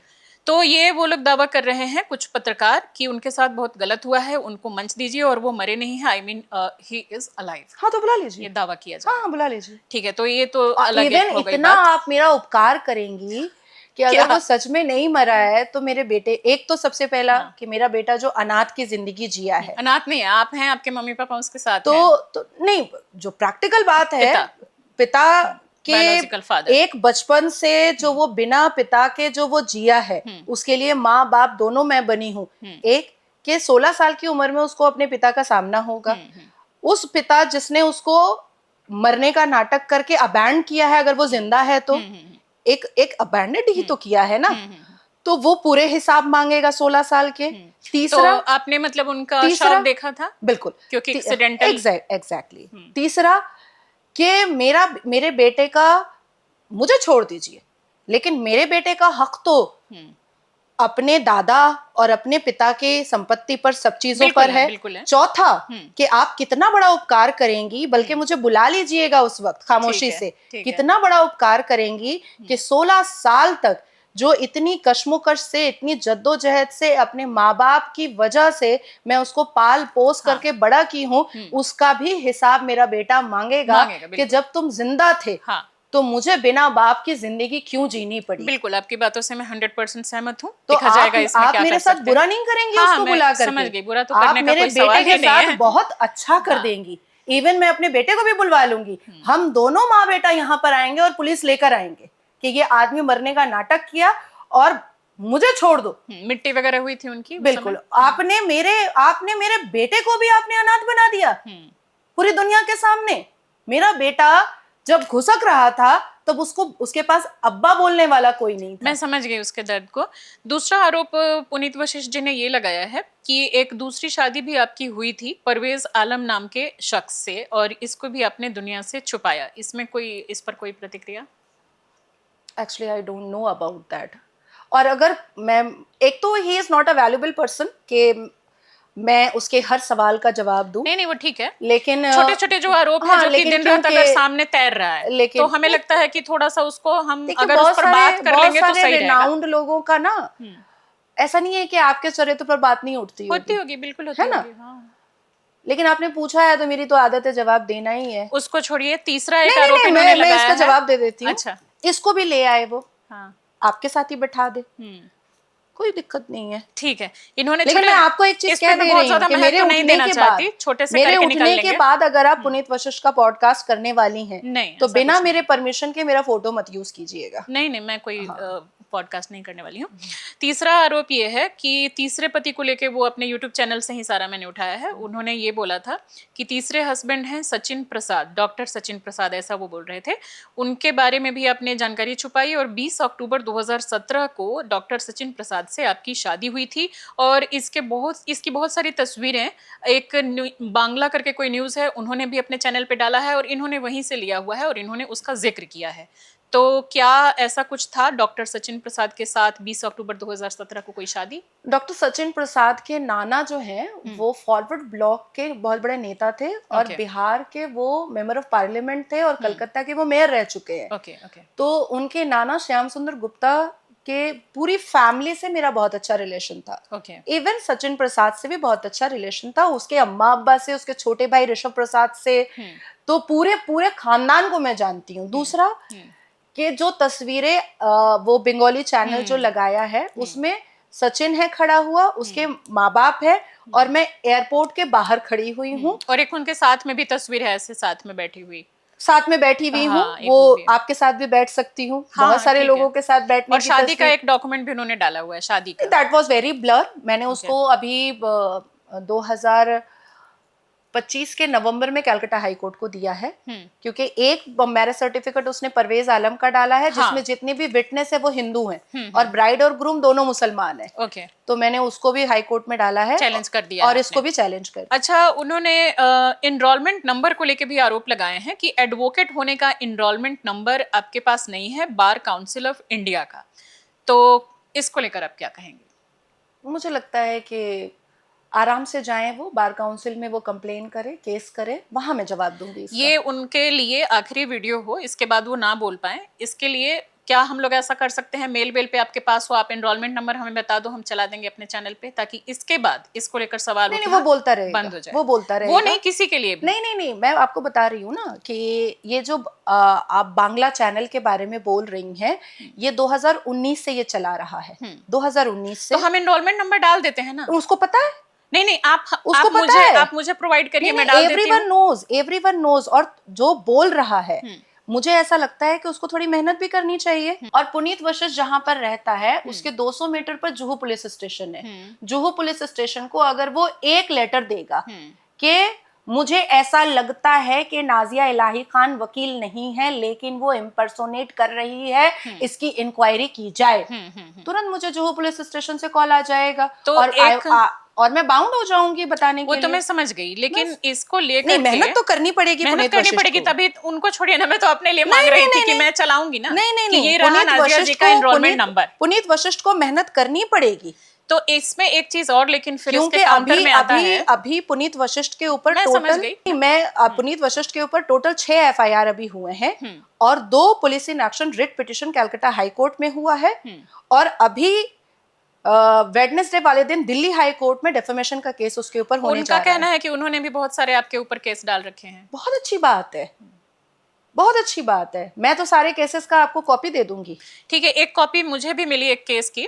गिरीश पार्क पुलिस स्टेशन में आपके खिलाफ केस रजिस्टर हुआ। केस नंबर है 116, डेट है 30/6/2020। आईपीसी की धाराएं लगी हैं 419, 420 और 506, जो कि चीटिंग बाई पर्सोनेशन, और 420 जो है वो चीटिंग, 506 जो है वो क्रिमिनल इंटिमिडेशन का है। ये इसमें ये भी था कि आपको गिरफ्तार किया गया, 3 हफ्ते तक आप जेल में भी थी। क्या ये सही है न्यूज़? बेल कहाँ से मिला था? और बेल को लेकर के है कि 3 हफ्ते बाद बेटे की बीमारी के आधार पर आपको बेल मिली है। बेटे की बीमारी के आधार पर बहुत हीनियस क्राइम में बेल मिल जाता है क्या? और वो भी बेटा जब हीनियस क्राइम तो ये नहीं है, चीटिंग का है, और हाँ क्रिमिनल इंटिमिडेशन का है। तो वो जो तस्वीरें हैं, क्राइम ही नहीं है। नहीं, आप गिरफ्तार हुई थी? बिल्कुल, मैं 2 बार गिरफ्तार हुई हूँ, और 3 हफ्ते तक इस मामले में जेल में थी। नहीं, इतना दिन नहीं थी जितना दिन बोला जा रहा है, लगभग 28 दिन। नहीं, एक बार कहाँ गिरफ्तार हुई हूँ मैं ये वाला 2 जो बार गिरफ्तार 30/6/2020 का ये जो चीटिंग वाला है। दूसरा कि जो कंप्लेनेंट है उसके ऊपर नॉन बेलेबल वारंट इशू हुआ है सेम बेंच से, जो ये संदीप नाम का कोई व्यक्ति है। तो इनका कहना है कि आपने आप इसको बुला लीजिए, ये कहाँ मुझे मिलेगा? इसको रिटर्न दे दूंगी। ये इनका कहना है कि 6 लाख रुपए का आपने ठगी किया इनसे। हाँ, तो आप बुला लीजिए ना, ये प्रूफ यहाँ पर रख देगा, मैं इसको पैसा दे दूंगी। तो पुलिस ने फिर आपको क्यों अरेस्ट किया इनके कहने पे? ममता की सरकार थी। तो ममता तो किसी दूसरे केस में भी, बड़े केस में फंसा के कर सकती थी। एक व्यक्ति बन नहीं सकता था ना, 6 लाख रुपए की ठगी का लेकर के कोई क्यों अंदर करेगा? मैं 6 लाख क्यों लूंगी भाई? तो उस केस का भी क्या हुआ? चल रहा है आपके ऊपर? अरे बिल्कुल चल रहा है, इवन इसको तो मैंने ट्रांसफर हाई कोर्ट में कर दिया है। कहाँ के हाई कोर्ट में? कलकत्ता हाई कोर्ट में। अच्छा, वहां पे आपको इसके लिए प्रेजेंट होना पड़ता है। इसका तो बेंच चेंज हुआ है। ओके, इसका बेंच चेंज हुआ है। चार्ज कराने के लिए मैं खुद गई थी, मैंने खुद चार्ज करवाया है, और उसके बाद फिर चार्ज के वक्त में कंप्लेनेंट का होना जरूरी था। आज तक जब आप वहां से RTI से मंगवाइएगा, तो आज तक कंप्लेनेंट नहीं पहुंचा है। वो पॉडकास्ट करता है, और उनका बाइट भी था, सुना था मैंने। बाइट तो बाइट देने से क्या होगा? आपको इंसाफ चाहिए। आपके साथ कोई ठगी किया, आप रोज न्यूज पे बोलिएगा। इनके डिवोर्स का कोई केस था जिसमें कि 6 लाख रुपए लेके और आपने केस नहीं लड़ा? आई really don't know about that, क्योंकि ये और इसकी वाइफ ज्योतिप्रिया मलिक जो उस वक्त खाद्य मंत्री था, उसके बहुत क्लोज थे ये लोग। दूसरा, इवन बहुत सारी स्टोरी मैंने भी हाई कोर्ट को दी है, इनके बहुत सारे, संदीप अग्रवाल के बहुत सारे FIR, multiple FIR, foreign currency तक के FIR जो आपके बशीरहाट वगैरह में हुए हैं, वो सब भी मैंने हाई कोर्ट को दिया है। लेकिन मैं आपसे एक बहुत ही सिंपल साधारण सवाल पूछ रही हूँ कि अगर कोई आपका पैसा लेकर भागेगा, तो आप एवरीडे इंटरव्यू करके बोलिएगा, या आप थाना और पुलिस और कोर्ट में जाइएगा? तो इन्होंने कंप्लेंट तो की है जिसके तहत अरेस्टिंग हुई, उसके बाद फिर कहाँ चले गए? इनको अब पैसा नहीं चाहिए, अब पैसे वो नहीं तो चाहिए। केस लेकिन चल रहा है ना, लेकिन तो उसके लिए आना पड़ता है ना। अच्छा, वो आ नहीं रहे हैं, उसके लिए तो डॉक में खड़ा होना पड़ता है। ठीक है, इनसे करते हैं संपर्क फिर कि इनका क्या मामला है। और जब आएंगे ना, तो प्लीज मुझे इन्फॉर्म कर दीजिएगा। क्या करेंगे आप? नहीं, मैं पैसा लेके आऊंगी। अच्छा, पैसे लेके आएंगे? हाँ, अरे तो आप कोर्ट में केस चल रहा है, वहां दीजिए ना, क्यों अलग से किसी को आप फालतू में तो पैसे वो क्यों देंगे? बैठ करके बोल रहे हैं कि इसके बारे में बात? द सेकेंड थिंग इज कि जिस हिसाब से पुनीत ने फोटोज वायरल करवाए हैं मेरे और उसके, और कुछ तो वो नेहा शर्मा ने मॉर्फ करके एडिट करके चुम्मा चाटी वाला वायरल करवाया है, it's a violation of article, it's a violation of article 21 constitution article 21। आपने कोई केस डाला उसमें? एक मिनट, ये जो फोटोज आप किसी के साथ आप रिश्ते में हैं, बिल्कुल, उस रिश्ते से जब आपको बहुत लाखों करोड़ों रिश्ते ऐसे टूटते हैं और बनते हैं, उसके बाद फिर एक तो आप तस्वीरें दे नहीं सकते बिना परमिशन के। अगर आपने दे दिया है बिना परमिशन के तस्वीर, तो फिर आप उसको एडिट करके मॉर्फ करवा करके आप उसको ऑप्शन तो नहीं बना सकते, वल्गर नहीं बना सकते। दूसरा, तीसरा कि नेहा शर्मा ने को मैंने कम से कम 20 से 25 मैसेजेस किए कि नेहा विदाउट मेरे परमिशन मेरी तस्वीर मत यूज करो। जिस कंटेंट में मेरे लिए बात नहीं हो रही है, बिग बॉस की बात हो रही है, उस कंटेंट में भी नेहा ने मेरी तस्वीर लगाई हुई गलत है। उसके बाद फिर मैंने उसको ये भी समझाया कि अब तुम मुझे बाउंड कर रही हो कि मैं तुम्हारे ऊपर लीगल एक्शन लूं, क्योंकि तुमने और पुनीत ने दोनों ने मिल करके तुम जिस तरीके से कॉन्स्टिट्यूशन आर्टिकल 21 का वायलेशन किया है, राइट ऑफ प्राइवेसी का, अब मैं चुप नहीं रह पाऊंगी। तो आपने कुछ उस पे एक्शन लिया है? एफआईआर नेहा शर्मा पे भी एफआईआर है इस मुद्दे पे? ठीक है। अच्छा, एक मीडिया रिपोर्ट्स में ये भी दावा किया जा रहा था कि Kingston law of college Kolkata से आप अभी लॉ की पढ़ाई कर रही हैं और आपकी डिग्री अभी पूरी होने वाली है। जुलाई में आपके पास जाके डिग्री आ जाएगी और एनरोलमेंट नंबर आ जाएगा, उसके बाद ही आप दिखाएंगे, इसलिए अभी नहीं दिखाते। इसके पीछे क्या है ये थोड़ा बताइए। नहीं, I was the student of that college, इसमें तो कोई दो राय नहीं। इज नहीं was I was था, इसमें तो कोई दो राय ही नहीं है, इसमें तो कोई ना करने वाली बात ही नहीं है। Even still I am the student of this university, लेकिन उसके आगे की पढ़ाई के लिए। ओके, एक ये भी है आपके ऊपर आरोप है कि बीजेएमसी भारतीय जनता मजदूर सेल में थी आप, और वहां से आपको कुछ ऐसी एक्टिविटी हुई जो कि सही नहीं थी, जिस वजह से निष्कासित किया गया। क्या ये सही है? बीजेएमसी कोई भारतीय जनता पार्टी का कोई विंग ही नहीं है। ओके, तो ये बीजेएमसी क्या है? इसमें ये कुछ भी नहीं है। कभी थी आप इसमें? कभी भी नहीं, ये कुछ है ही नहीं भारतीय जनता पार्टी। वहां से कोई निष्कासित नहीं किया गया? ये कुछ है ही नहीं भारतीय जनता पार्टी का। अच्छा, और बीजेपी में आप किस पद पर हैं? माइनॉरिटी मोर्चा से मैं लीडर हूँ, नेता हूँ। अच्छा, स्पीकर का आपको दिया गया है? वो बहुत पहले दिया गया था, राज्य के स्पीकर के लिए। अच्छा, अभी आप स्पीकर के तौर पर नहीं है? मैं हमेशा एडवोकेट या पॉलिटिकल एनालिस्ट के हिसाब से बैठती हूँ। तो बीजेपी क्यों नहीं दे रही ये चीज? अब ये मैं कैसे बोल सकती हूँ? मैं बोल सकती हूँ। नहीं, मैंने 2018 से नहीं कि अगर आप उनका पक्ष रख रही हैं और उनके लिए इतना जोर शोर से काम कर रही हैं, कहा तो नहीं, आप हर जगह उनके लिए फेवर में काम कर रही हैं, तो बिल्कुल उनको देना चाहिए। मैं राष्ट्र के हित में काम कर रही हूँ, और जो मान सम्मान, जो रुतबा, जो मर्तबा, जो रिस्पेक्ट मुझे भारतीय जनता पार्टी से मिला है, मैं उसके लिए उनकी शुक्रगुजार हूँ। मुझे उनसे कोई शिकायत नहीं है। ये आपका बड़प्पन है। जिस हिसाब से पुनीत ने मेरा पर्सनल नंबर वायरल किया, अच्छा, पर्सनल नंबर उन्होंने अपने इस पर डाल दिया था, फेसबुक पर और अपने यूट्यूब पर, ये तो गलत है। यहाँ तक के मेरे लीगल लेटर हेड का पूरा एक इनवॉइस उन्होंने डाल दिया था, जिसमें मेरा एड्रेस, मेरा ईमेल आईडी, मेरा बैंक अकाउंट नंबर, मेरा एनरोलमेंट नंबर, सारी चीजें उसमें उन्होंने पोस्ट कर दी थी। किसी भी महिला के लिए अगर कोई ऐसा कर रहा है तो वो गलत है। सारी चीजें उन्होंने अपने यूट्यूब पर और फेसबुक पर उन्होंने पोस्ट कर दिया था। उसके बाद फिर उन्होंने बहुत सारी बातें कही है कि मैं नशा करती हूँ, मैं सेक्स एडिक्टेड हूँ, मेरा वो सब छोड़िए, वो बकवास नहीं, मेरा डेट ऑफ बर्थ जो है वो 1967 है। हाँ, इसको लेके भी कि आपकी उम्र जो है आप 34 बताती हैं और 58 साल की हैं, ये उन्होंने बोला है। तो आपको मैं 58 की लग रही हूँ? उनका कहना है कि आपने बहुत सारे बोटॉक्स के इंजेक्शन ले रखे हैं, इस वजह से आपकी एज का पता नहीं चलता। एक्चुअली उनसे होठों पे भी इंजेक्शन ले रखा है, अभी भी उनसे बहुत बड़ी गलती हो रही है। मैं तो 80 की हूँ।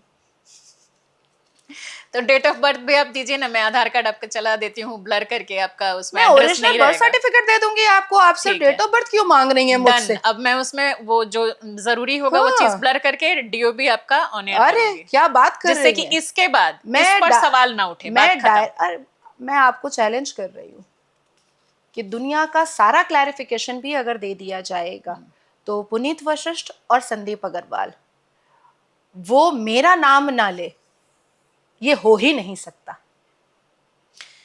ठीक है, अगले सवाल पे बढ़ते हैं। जिस व्यक्ति को पहचान ही किसी के नाम से नाम ले करके होती है और जिसके माँ बाप ने जो परवरिश दी होती है वो दिख ही जाता है। एक कन्वर्सेशन का फोन कॉल वायरल है काफी ज्यादा, ये भी मुझे 2-3 अलग अलग प्लेटफॉर्म पर देखने को मिला, जिसमें कि ये दावा किया आप गया इन लोगों से। नहीं, मैंने आपसे बात करने से पहले रिसर्च की, उनसे मेरा कोई लेना देना नहीं। तो उसमें ये था कि न्यूज चैनल पर जो था वो आपके तीसरे पति बता के डॉक्टर सचिन प्रसाद का एक फोन कॉल कन्वर्सेशन चैनल है वो? एक लिंक है, मैं आपको भेज दूंगी, यहाँ लिंक रखा है मेरे जी मोबाइल है। में। नहीं, जी नहीं, नेशनल न्यूज है। नहीं, नेशनल नहीं है, कोई स्टेट न्यूज है, दूसरा है, लेकिन उसमें गाली गलौज की बहुत अभद्र भाषा है आपके और उनके बीच। मैं पहले ये पूछ रही हूँ, कोई नेशनल न्यूज था? नहीं, नेशनल न्यूज चैनल कोई स्टेट न्यूज था? नहीं, लेकिन जो भी प्लेटफॉर्म है, कौन सा, कितने, आप सिर्फ उसको डिनाई कर दो ना। आप सिर्फ ये बता बताओ रही कि हूँ वो आपको। आपकी आवाज थी या नहीं, सिर्फ डिनाई करो। No, not at all. ठीक, बस इतना ही सुनना था, इससे ज्यादा मेरा कुछ सवाल ही नहीं है। नहीं, लेकिन मुझे जानना है कि मेरे नाम पर, देखिए, मैं एक प्रोफाइल रखती हूँ और अगर मेरे, इसीलिए उसकी क्लैरिटी जरूरी है। Late me complete. आप भी एक प्रोफाइल रखती हैं, कल को एक लिंक मैं आपको भेजूं और मैं कहूँ कि अरे आप किसको गाली दे रही हैं इतनी गंदी गंदी, तो आप नहीं पूछेंगी कौन से चैनल पे आ गया नाजिया? पूछेंगी ना? बिल्कुल पूछूंगे कि कहाँ है, भेजो मुझे। मैं आपको भेजूंगी ना। तो अब जब वो चैनल ना नेशनल होगा, ना राज्य होगा, ना इंटरनेशनल होगा, ना कोई बड़ा चैनल होगा, 10,000 12,000 का एक फेसबुक चैनल होगा जिसमें पिछले 2019 से बहुत चीजें डिलीट की जाती होंगी और फिर पोस्ट किया जाता होगा। अच्छा। तो ऐसे चैनल, 2 पैसे के चवन्नी चैनल पे कौन क्या चला रहा है, it's a matter of investigation. और ये मामला जो है ये भी 2019 से चल रहा है। अच्छा, मैं और बता देती हूँ आपको, इसमें छुपाने की क्या बात है? एक्स्ट्रा यही बंगाली चैनल, बंगला चैनल जो है, ये मेरी एक क्लास 11 का एक वीडियो है जिसमें मैं रेड कलर का एक छोटा सा फ्रॉक पहन करके अपनी फ्रेंड के साथ डांस कर रही हूँ। अच्छा, हाँ, इस रिसर्च में आया था उसमें। हाँ, मैं डांस कर रही हूँ। लेकिन मेरे लिए वो कोई मायने नहीं रखता था, इसलिए मैंने उससे सवाल नहीं पूछे। अरे बाप रे बाप, ये दारू पीती है, तो कोई ये पी सकता फलाना है, करती है, पी सकता है, it's okay. If I smoke, it's not a crime. If I am consuming alcohol, it's not a crime. तो वो आपको इतना मिलेगा, यही संदीप अग्रवाल ने उसको वायरल किया था और वो उसने 5 फरवरी 2012 का जो जारी है नासिर खान, अच्छा, उसने, तो मतलब ये क्यों होता है? आपको क्या लगता है कि आप ही को बार बार टारगेट क्यों किया जाता है? मैं नहीं हूँ। अच्छा, सिर्फ मैं नहीं हूँ। आप जब निर्भीक उत्तर के चैनल पर जाइएगा, अच्छा, और ये बांग्ला जो है उस चैनल पर जाइएगा, तो मल्टीपल बार भाजपा नेत्री के खिलाफ ये प्रोपेगेंडा चलता है। मल्टीपल भाजपा नेत्री के खिलाफ। मुझे लगता है कि एक आखिरी सवाल बस, क्योंकि 1 घंटा शायद हो गया होगा। भैया कितना टाइम हो गया? मैं आपको यकीन बताऊं एक बात, मैं इतनी शिद्दत से पुनीत का और संदीप अग्रवाल का इंतजार कर रही हूँ कि मुझे पता चल जाए कि वो दिल्ली आया है, क्योंकि वो तो छुप के चला जाता है। अच्छा। मेरा प्रॉब्लम है, बॉम्बे पहुंचती हूँ, दुनिया को पता चलता है। तो मुंबई में उनका घर का एड्रेस आपको पता ही होगा। देखिए, मुझे लगता है कि मैं क्यों सिर्फ जाऊं, पुलिस जाके अरेस्ट करके लेकर आए। पुलिस करे, हाँ, वो तो मैं करवाऊंगी, लेकिन दिल्ली अगर किसी स्टूडियो में आया है और मुझे भी बुला लिया जाए, अच्छा, तो 1 to 1 सवाल जवाब हो जाएगा ना। सामने। हाँ, हालांकि ये थोड़ा पर्सनल मामला है, नहीं तो मैं ये करती। इतना सवाल मुझे लगता है कि उनके बारे में हो गया, ये काफी है। एक आखिरी सवाल थोड़ा सा मैं आपसे पूछना चाहूंगी, मुझे याद आ गया अचानक, इसलिए पूछ रही हूँ। हामिद अंसारी जी को लेकर के आपने कहा था, जो हमारे देश के उप राष्ट्रपति थे, कि उन्होंने खुफिया डॉक्यूमेंट्स जो है वो पाकिस्तान वगैरह और कुछ ऐसे उन्होंने शेयर किए। तो इसके लिए क्या आपके पास कोई प्रूफ था? क्योंकि अभी तक तो कोई कार्रवाई नहीं हुई। क्या आपने इसको लेकर के कहीं कोई शिकायत पत्र डाला, या बिना प्रूफ के आप बात कर रही हैं? नहीं, 11 नवंबर 2025 को मैंने राष्ट्रपति भवन में एक लेटर जमा किया है और मैंने इसके पूरे डिटेल्स मांगे हैं, क्योंकि काफी चीजों से पता चल रहा है, मेरे रिसर्च से भी पता चल रहा है कि उन्होंने ऐसा किया था। तो अभी तक कोई कार्रवाई क्यों नहीं हुई? अगर ऐसा कुछ हुआ था, ये तो बहुत ही सीरियस मामला है। इसलिए तो मैंने डंके की चोट पर कहा था, इसलिए तो मैंने आवाज ऊंची करके कहा था। कितने दिन पहले आपने ये शिकायत पत्र? मैंने बताया ना, 11 नवंबर 2025। यानी कि मान के चलिए कि फिर भी कुछ महीने का समय हो चुका। अगर आपको इस बारे में पता है, तो गवर्नमेंट ने इतना लेट क्या कर रखा है? क्या इसमें कुछ आपको सांत्वना दिया गया है कि एफआईआर या कुछ काम हो रहा है? इतनी बड़ी इंक्वायरी में थोड़ा समय लगता है, और मुझे लगता है कि अगर 6 महीने तक इसका कोई रिप्लाई मेरे पास नहीं आएगा, तो फिर मैं अप्रोप्रिएट एक PIL फाइल करूंगी। तो आपके पास क्या दस्तावेज थे, क्या सबूत थे? वो है मेरे पास, रिसर्च के हैं काफी। तो वो आपने दिए हैं, जमा कराए हैं? हाँ, बिल्कुल, एनेक्सर किया है मैंने। अच्छा, ये दे चुकी हैं आप। चलिए, बहुत ही बेबाकी से मेरे सभी सवालों का आपने जवाब दिया आप मुझसे और मजा आया। आप ना मुझसे जितने भी प्रूफ मांगिए। एनरोलमेंट नंबर आपने नहीं दिया, वो मैं काम दे रही हूँ अभी। काम मुझे क्यों दे रही नहीं, है? आपको नहीं दे रही हूँ। उनको छोड़िए ना, आप मुझे नहीं, दीजिए। नहीं, वो उनको करना पड़ेगा। मैं मांग रही हूँ, मैं मुझे दीजिए ना, मैं चला दूंगी अपने चैनल पे। नहीं, अरे पहले भी दिया जा चुका है, पहले भी दिया जा चुका है, पहले भी बोला जा चुका है, पहले कोर्ट में बात हो चुकी है, दुनिया भर की बात हो चुकी है। ये सिलसिला कोई नया नहीं है। मैं तो अपने दर्शकों के लिए, जो हमें करोड़ों लोग देख रहे हैं, मैं तो उनके लिए आ जाए ना मुझसे कोर्ट में मिलने ना। अरे तो अब दीजिए ना, मैं चला दूंगी।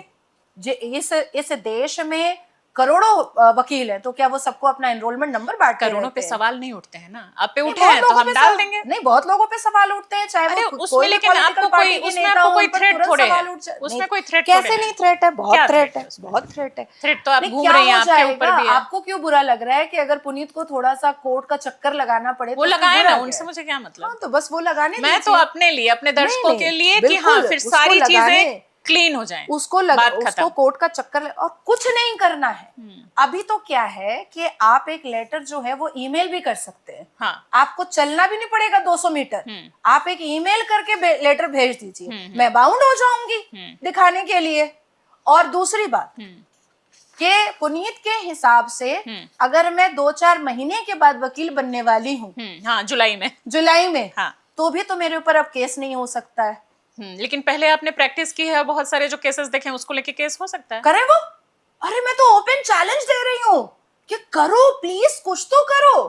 ऐसे छुप छुप करके सिर्फ इंटरव्यू करने से थोड़ा ही हो जाएगा।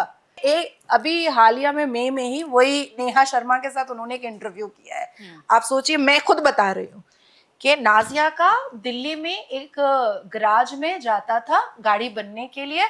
उस गराज के मालिक का कोई दोस्त पुनीत को बताया है कि मेरी गाड़ी से और ½ kg सब बकवास बातें। नहीं, लेट मी कंप्लीट। ये सब मैं देखिए, ऐसा नहीं हो सकता। गिरा हुआ है ना ये एक आदमी की कुछ बातें आपको अच्छी लग रही हैं, कुछ बातें बकवास लग रही हैं, ये नहीं हो सकता है। स्टैंडर्ड गिरी हुई बातें हैं ना ये उनकी। उस गराज वाले के दोस्त ने दिल्ली के पुनीत वशिष्ठ को कॉल करके बताया है कि नाजिया के गाड़ी से कॉलम मिला है और ½ kg चरस मिला है। अब पहले मैं लीगल पॉइंट बोलती हूँ। अगर आपको पता चला है कि कोई एडिक्टेड है, हाँ ठीक है, तो इसका मतलब है खरीद फरोख्त हो रहा है। और खरीद फरोख्त का और एडिक्शन का आपको अगर इंफॉर्मेशन मिल गया है और आप अगर पुलिस को इत्ला नहीं कर रहे हैं, तो आप तो को अक्यूज्ड हो गए। हाँ, अगर आपको जानकारी है तो आपको उसमें एक्शन खुद भी लेना चाहिए। तो अब आप मुझे एक बात बताएं कि ये मामला जब उनको पता चला, जब उनको पता चल गया, उनको किसी उनके शुभचिंतक ने बता दिया, तो उन्होंने पुलिस को क्यों नहीं इन्फॉर्म किया?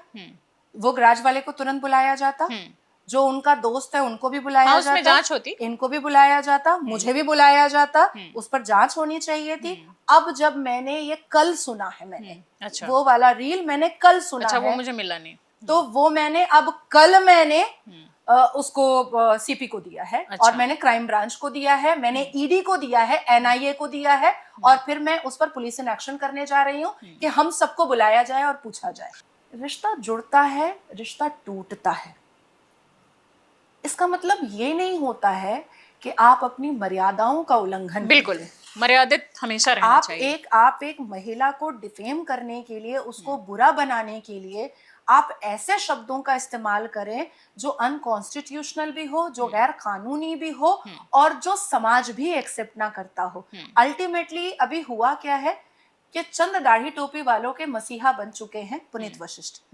अच्छा है, बहुत अच्छी बात है, लेकिन इससे आप मेरा मान मर्तबा कम नहीं कर रहे हैं। आप अपनी माँ की परवरिश का पूरा जो भी किसी पर आरोप लगाए, हालांकि उन्होंने आपके लिए भी बहुत सारा बोला है कि आपने उनकी माँ के लिए, बहन के लिए बहुत बुरा बुरा बोला है, और प्रूफ दे, वो शायद वो भी आप ही की तरह कोर्ट में ही प्रूफ देंगे। इवन उन्होंने मुझे क्या क्या गंदी गंदी बातें अपनी बताई हैं अपनी वाइफ को लेकर के, वो भी मैंने नहीं बोला। खैर, इस चीज को अब खैर काफी इस पे डिस्कशन हो गया, मैं इसको बस छोटा रखना चाहती हूं। Like very much. And the second thing is के कर्मा इज बूमरैंग। संदीप अग्रवाल हो, जिस हिसाब से 2019 से वो मुझे ह्यूमिलिएट कर रहा है, और मेरे साथ साथ कई भाजपा नेत्रियों को, बलात्कारी नासिर खान जिसने एक एनआरआई लड़की का किया, वो 10 साल 11 साल जेल में रहा, जिस तरीके से वो मुझे ह्यूमिलिएट कर रहा है और जिस तरीके से पुनीत वशिष्ठ मुझे ह्यूमिलिएट कर रहा है, मुझे भगवान पर पूरा भरोसा है कि इनको इनका परिणाम जरूर मिलेगा। चलिए इसी नोट के साथ, और जो कोई भी इस पूरे मुद्दे का मजा ले रहे हैं उनको भी उनका परिणाम जरूर मिलेगा। हो गया काफी, इतना मतलब पर्सनल वाले को मैं बहुत ज्यादा लंबा नहीं खींचना चाहती थी, एक पार्ट बस देखिए अगर पूछा जाता है तो डिटेल में बोलना जरूरी हो जाता है, या तो फिर पूछना ही नहीं चाहिए। I am a pro politician, politics की बात पूछनी चाहिए। बिल्कुल बिल्कुल, तो नहीं सब मुद्दों को थोड़ा उस पर जो भी चीजें चल रही हैं अगर इंटरनेट पर, तो उससे सवाल रिलेटेड पूछे जाएं और उस पर खुल के आप बोलती भी हैं तो कोई दिक्कत नहीं है। और वाकई आपने मन खुश कर दिया, सभी सवालों का आपने बहुत ही ईमानदारी से और अपना पॉइंट रखते हुए उसके जवाब दिए। तो बहुत बहुत शुक्रिया एक बार फिर से मेरे पॉडकास्ट में आने के लिए, अपना कीमती टाइम देने के लिए बहुत बहुत शुक्रिया। नमः पार्वती पतये हर हर महादेव।